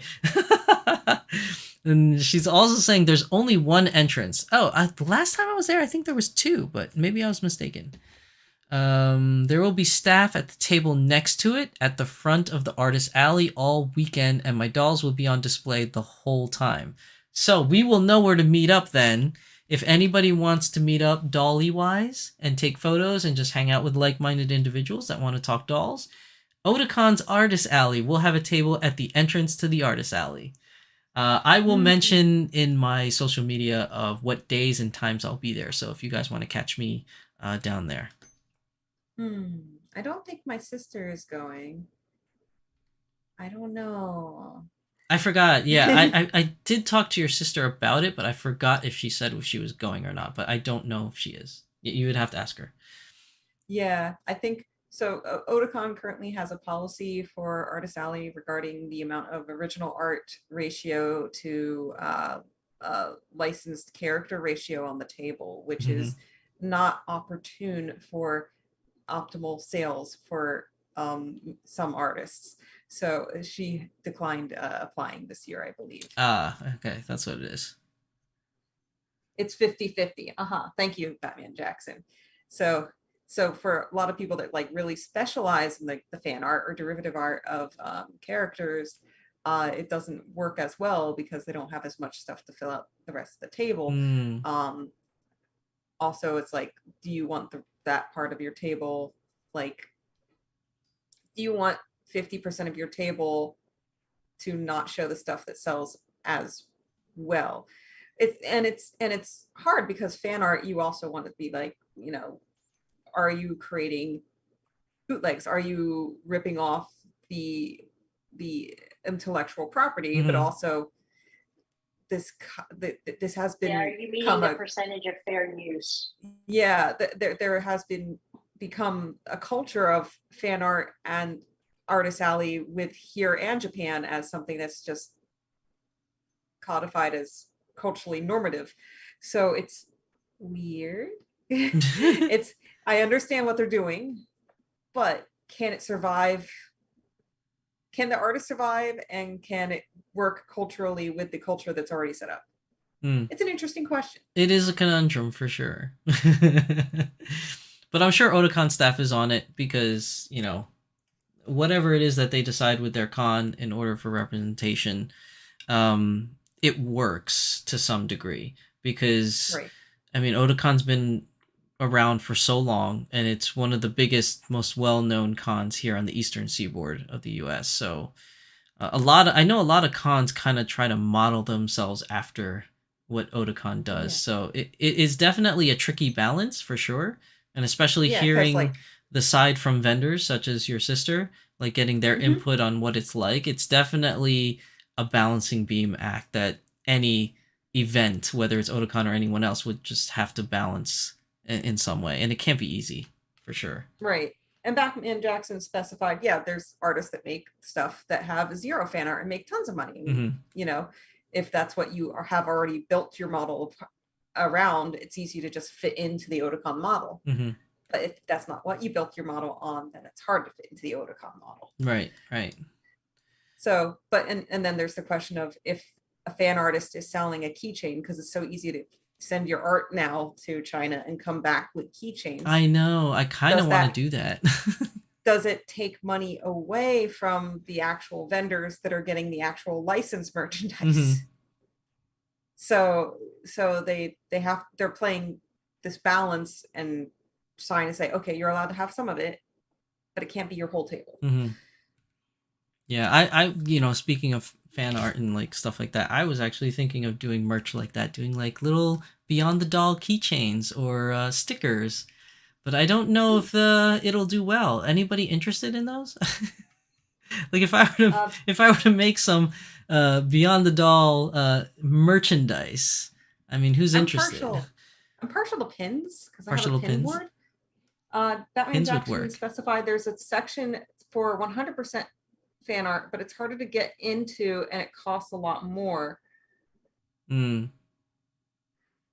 So, oh yeah, so it looks like there's an option, but you have to pay the upcharge. Oh yeah, Batman does want a shirt though. Batman's been asking me for a shirt for a very long time. I could try to make that happen, Batman. Especially for you. Sell some shirts so you can buy a chair. Especially for you because you've been asking for such a long time. She's been a staunch advocate for me releasing those shirts, and I really do want to. I just didn't know how best to go about releasing the shirts.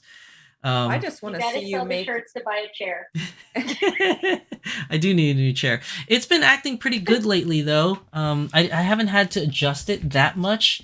I don't know what changed because I didn't really do anything to make it change, but it's been holding up kind of okay.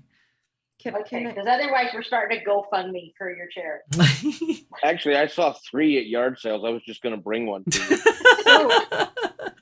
you. So I watched some horror kind of inducing videos on YouTube involving injuries from failure of the pressure canister within office chairs. Oh, please don't tell me that, because I don't want something going through my body with this chair failing. It only goes partly. So you got the gist of it. Yeah. Most of the chairs that they mentioned were ones made in China and bypassing legal things that, and most of the reports were not US based for these terror stories that they dug up from. Okay, good, because this is a Staples chair I'm sitting on, so hopefully they have a good enough reputation to not hurt myself. But if it's the air canister that's going, there's a reason why I gave you a dono for the get a new chair fund, because I watched that video and I'm like, no. I do. Donations are welcome. Thank you very much, Becca, for donating for a new chair fund. But yeah, I'm looking into getting new chair at some point. I just haven't gotten around to it, especially because it's con season. I've just been busy doing a lot of stuff getting ready for that. I wonder if you can I saw at work that they had like replacements. I wonder if you can just replace the canister. Oh, that would be nice. I have to look into it. Yeah. I have to look into it. I hate waste culture. It's still a new chair. I mean, there's nothing wrong with the chair at all, other than the fact that it keeps sinking. So if I could just replace the canister, the air canister, yeah, if I could just replace that would be great. As long as it's not a cheaper part that comes from China. Check out and see if you've got an office furniture reseller. They're usually like an industrial parts, because when I was doing work from home, I got like one of those super $200, $300 chairs back when most chairs were like $100.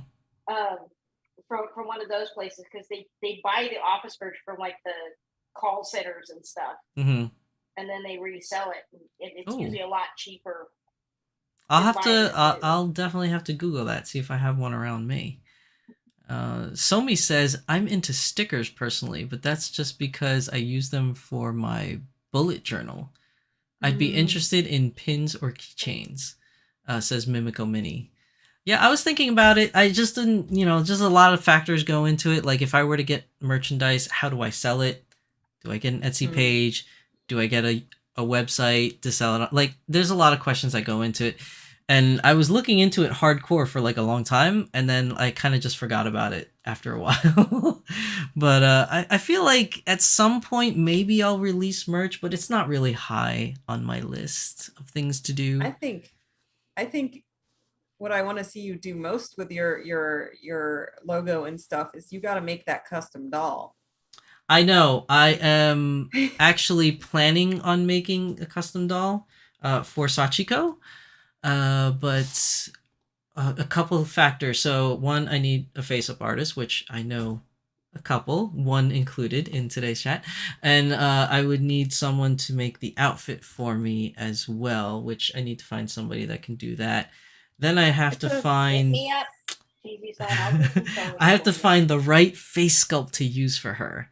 So Sachiko has like this face that I don't know what I would use for it. Do I even have it in here? I'm wondering if I have a picture that I already added as a source that I can kind of share.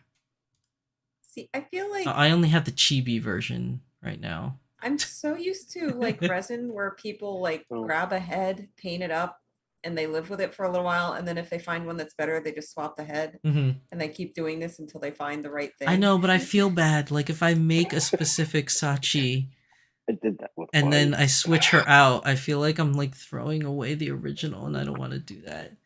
That is. It would be very sad. Also a hard part. It would be very sad. But if you don't start, you'll never go down this journey of this project. I know.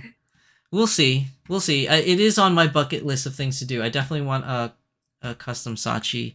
And I'm working actually. Okay, so this is the first time I'm talking about this live stream. So you guys are getting firsthand news, whoever's still left on the live stream, because I know we've been going for a long time. I am working on a secondary mascot character for my channel. Trying to make another character. I'm working with an artist friend of mine that made the original Sachi. So that is something that's going to happen at some point.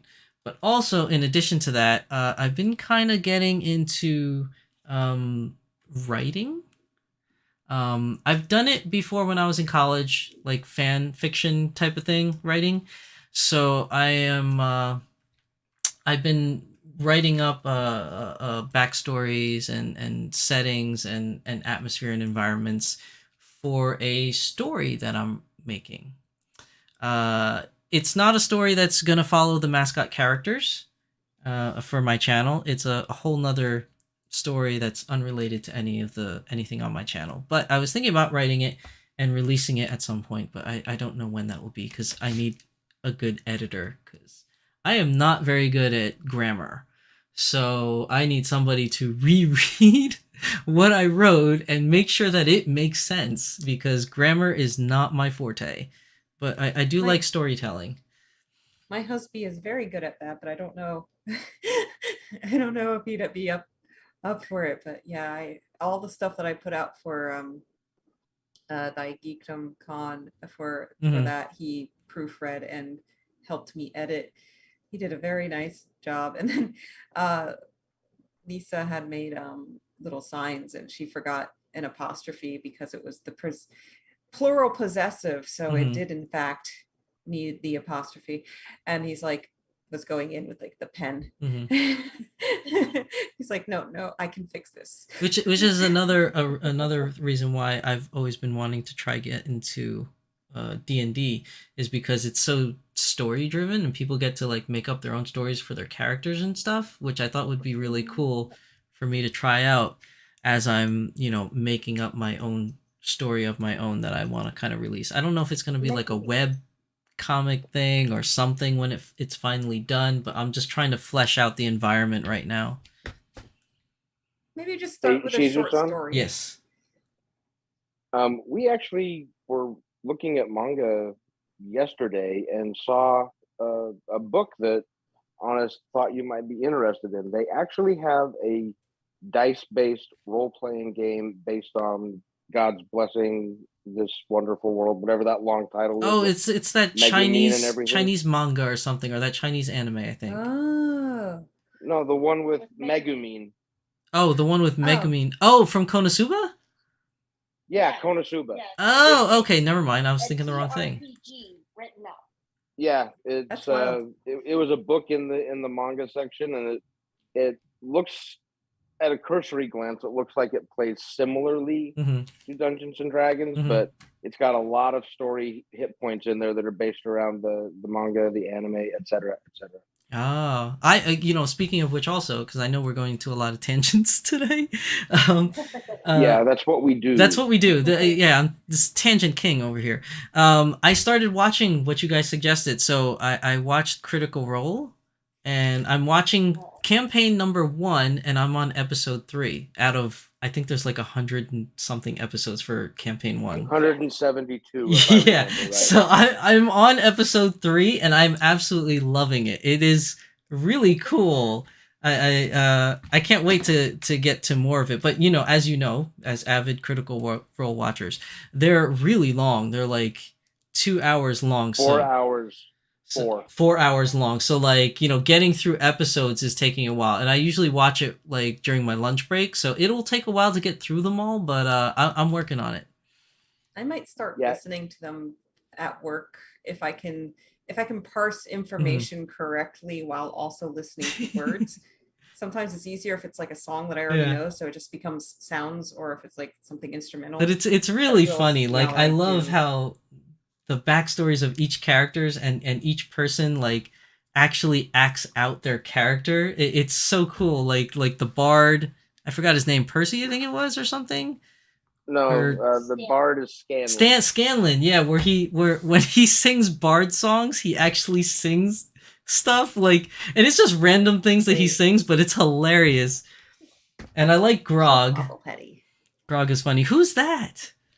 Oh, this is Felix, my doll that's kind of based on like Puss in Boots. So yeah, he was the one I was talking about. This kind of like Somi watches Critical Role too. Yeah, Critical Role. I'm getting into it, Somi.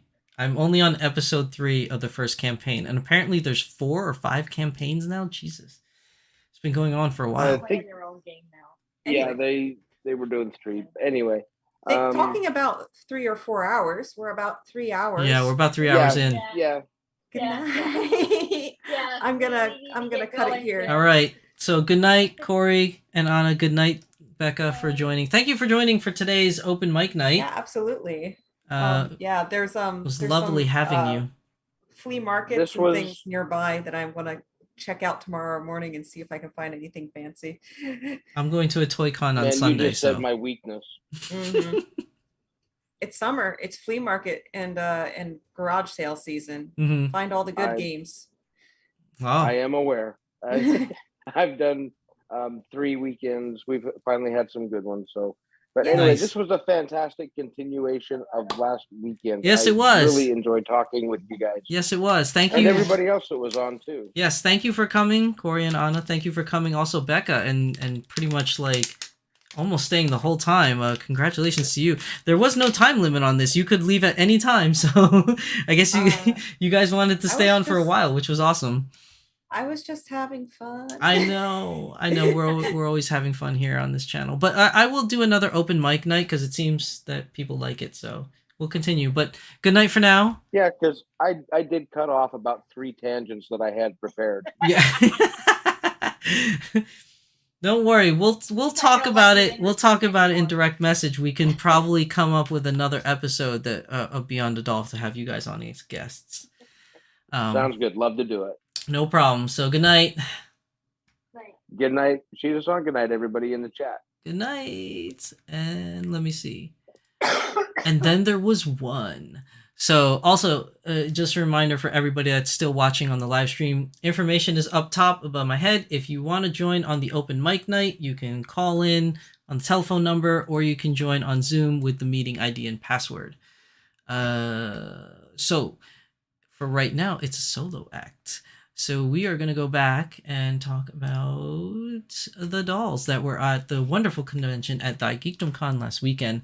We are going to end it up soon because it has been 3 hours, but I just want to get through all the pictures that I had on. So if anybody wanted to call in for the ending portion of today's episode, you can still do that and call in for the open mic night.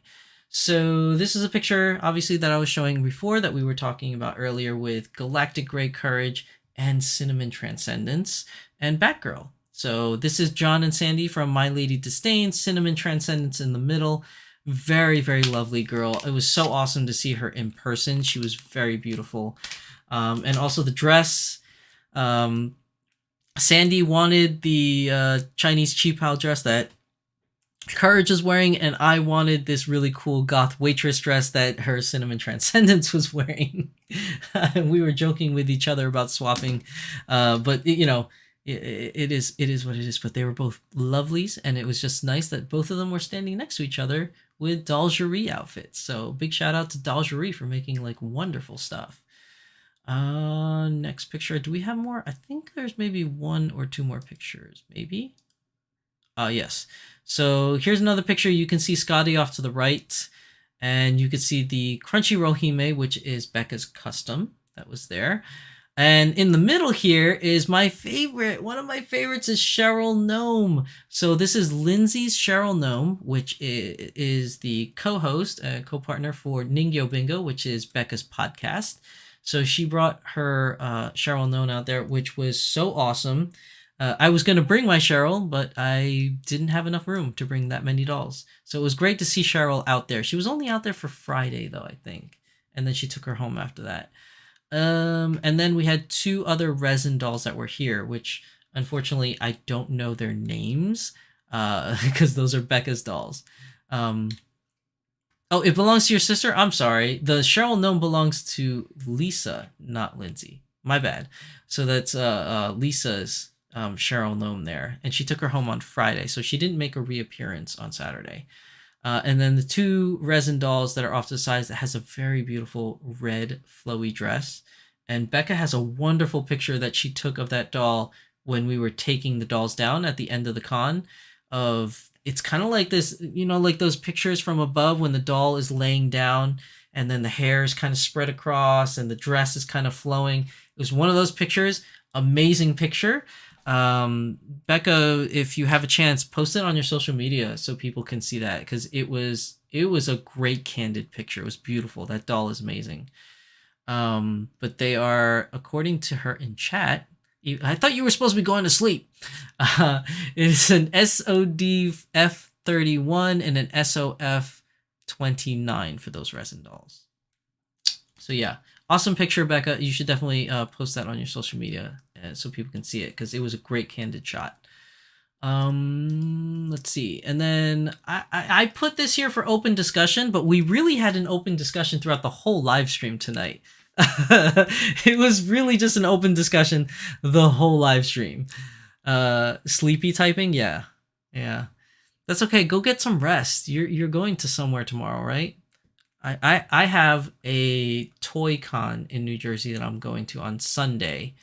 For anybody that's interested that want to meet up at a toy con, but I'm going to a toy con in North Jersey on Sunday because I think I mentioned this before, is that I like Transformers and I'm a huge collector of Transformers. So I'm going to see what kind of stuff I can score there. Maybe something good, who knows, but that'll be on Sunday. But I left that for open discussion, but we pretty much had an open discussion the entire night. So this panel is pretty much moot. And that brings us to the end for Shizu-san's Anime Corner. So I have my anime recommendation for this week. And I talked about it actually over the weekend because I just started watching this. It is a simulcast show. And it is... Where's the button again? Oh, here we go. It's this one. So it's called Why Raeliana Ended Up at the Duke's Mansion. So this is a current show going on right now on Crunchyroll. I don't know if it's on High Dive too, but I definitely know it's on Crunchyroll. And because I love isekai so much, it is another isekai show. But with a twist. This time it's different. Bear with me, people. I know you're probably really tired about hearing me advertise isekais over and over, but it's like my favorite genre right now. But this is a totally different type of isekai. I swear to you guys. Okay. So why Raeliana ended up at the Duke's Mansion. So basically, this girl in the real world gets isekai'd into another world. But this is different than any other isekai. Most times people get isekai'd into another world that's kind of like fantasy, where it's video game focused. Like a lot of the stuff I watch is like, oh, well, they have levels, they have hit points, and all this other kind of thing of getting sucked into another world. This one is unique, wherein Raeliana, the main character, she gets isekai'd into a book. So apparently, and I'm not giving out any spoilers because all of this happens in the very first episode. So I'm not exposing much. You have to find the first episode to get all this information. So basically what happens is the main character in the real world has read this book, and they read the whole book. And then they got isekai'd into the world of the book. And she is one of the characters in this book now. But the interesting part is because she finished the book, she knows how it ends and how the story ends. And when she was isekai'd into the novel, she's isekai'd in the very beginning of the novel. And her character in the novel dies, basically. Like her character dies in the book. So now that she knows that she is in this world that she read about, she is trying to figure out a way to not die because she doesn't want to die. Obviously, who would want to die? So she's living in this world, this book world that she read about, and she knows all the characters. She knows all the hidden conversations, all the things that went in the background because she read it already. And she's trying to kind of find out ways on how she can make it so she doesn't die, basically. And it's a very good show. I think there's only 5 episodes out right now, or 6 episodes out right now. So I highly recommend it. It's a definitely a different take on isekai than what I normally watch or what is normally out there, I guess you could say. But it's really cool. I like I say with all of my shows, because all of them are highly recommended by me because it's Shizu-san's Anime Corner. But definitely check it out if you have Crunchyroll. I don't know if it's on High Dive or not. I'm not sure.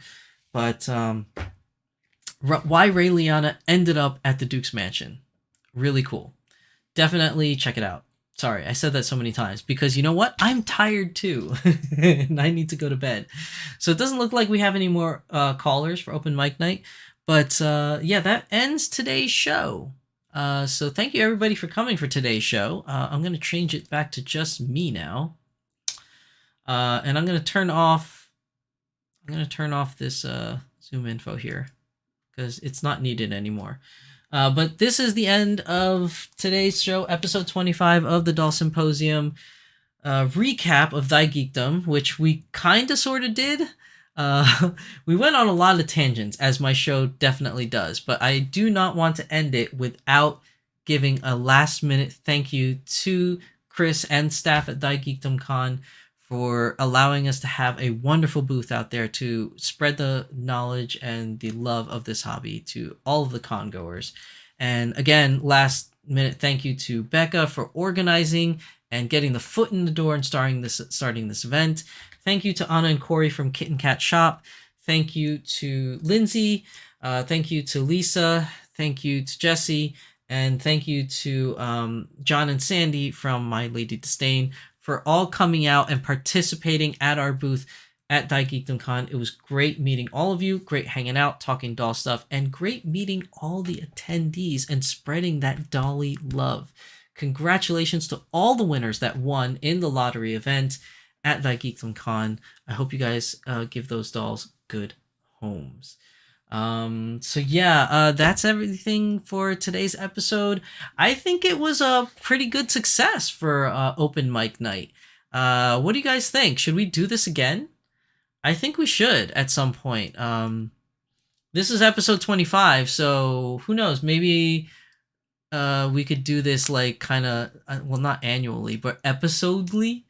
And maybe episode 50 of Beyond the Doll, we'll do another open mic night, or is that too far away? Maybe that's too far away for open mic night. Who knows? But I think it was a wild success. I was a little hesitant in first because I didn't know how this would turn out. I didn't know who was going to call because I literally put the information out there all over social media, on Twitter, on Instagram, and Facebook, and stuff like that for basically anybody to join.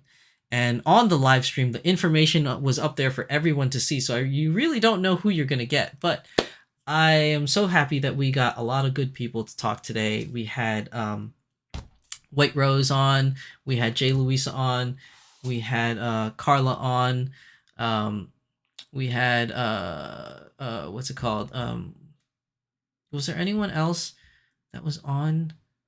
I think those were our 3 main callers, and then we had prior guests come on, Anna and Corey, Kat, and of course Tempest Strife on for today's episode. But I think the open mic night was pretty successful. Quarterly, you think, Tempest? Yeah, maybe quarterly. But I think it was pretty successful, and I definitely want to do this again. I'm just not sure when I'm going to do it again, but obviously when we do an open mic night, I will let you guys know on my social media outlets, before it happens. Today was kind of like an impromptu thing, so I really only gave like half a day notice for this. But next time I do it, I will definitely give a little bit longer notice so people can prepare. But it was great. It was a lot of fun. I hope you guys had fun. I definitely had fun. So before I end on tonight's stream, I just want to do some last minute advertisements. is that Anime Next is coming up in a couple days. It's on the weekend of June 15th in New Jersey. If anybody wants to come out to there, I'm going to try and find a good place. I will go there on Friday, and the meetup, if there is going to be a meetup, will be on Saturday of that weekend. I am going to scope out the place on Friday to see if I can find a really good place that we can all meet up, and then I will send that information out into the world of the internet so that you all know where to go and where we can all hang out on that Saturday. And then also vice versa, Otakon is coming up at the end of July. It's the last weekend of July. Otakon's in Washington, D.C. We will have apparently doll tables there in the Artist Alley, thanks to Batman Jackson. That's going to get us 2 or more, I don't know, but more than one, definitely more than one table at the Artist Alley where we can gather and display our dolls. So it's going to be open for the whole weekend, but I will try to see and make a time for the Saturday, because Saturday is the biggest day. That's when most people go to the con. So we'll have a doll meetup that Saturday. This is all tentative right now. Well, not really tentative, but it's all what's it called? I don't even know what the word is. This is all what is the word? I am blanking, people. A precursor? Is it precursor? This is all prototype plans. I don't know. I'm just gonna say prototype. These are prototype plans. It is subject to change, but I will definitely host a meeting at Anime Next and Otakon. So I'm letting you guys know ahead of time. There will be meetups on Saturdays for both of these conventions. The time I'm not so sure about yet. I will get a time out to you guys, but it will definitely be the Saturday of both events. So Anime Next, June 15th weekend, and Otakon July weekend. On the Saturday, we will have a doll meetup. More details to follow in probably the next episode of the Doll Symposium. Yeah, I was thinking tentative plans too, but that tentative makes it sound like the meetup itself is tentative, which it's not. It's definitely happening. It's just the time is. I don't know what time yet, but it will definitely be the Saturday of the convention. So yeah, I just want to say that I'll have more details for you guys in the next episode of the Doll Symposium. I will definitely get a little bit more fleshed out plans. But yeah, that's everything. So with me today. Oh, my lovely guest Ystola. Oh, I didn't even mention why I brought her out today. I brought her out today because Ystola was pretty much the hit of Thy Geekdom Con convention. She garnered a lot of attention. So a lot of people stopped at the booth because of Ystola. I think second to that was Yor. Obviously because Yor is so popular. That garnered a lot of attention. As well as my mini Dolphy Dream that was there garnered a lot of attention. So... Yor was the winner, I think, of attention seekers at Thy Geekdom Con, so that's why I brought her out for today's episode. But thanks everybody for watching. I am your host, Shizu-san, of the Beyond the Doll and other such shows. I can't even talk anymore, I'm so tired. And my lovely assistant today is the very beautiful Ystola. Thank you everybody for coming for the live stream. Thank you everybody for participating for Open Mic Night. We will do this again at some time in the future. And thank you everybody for watching the VODs.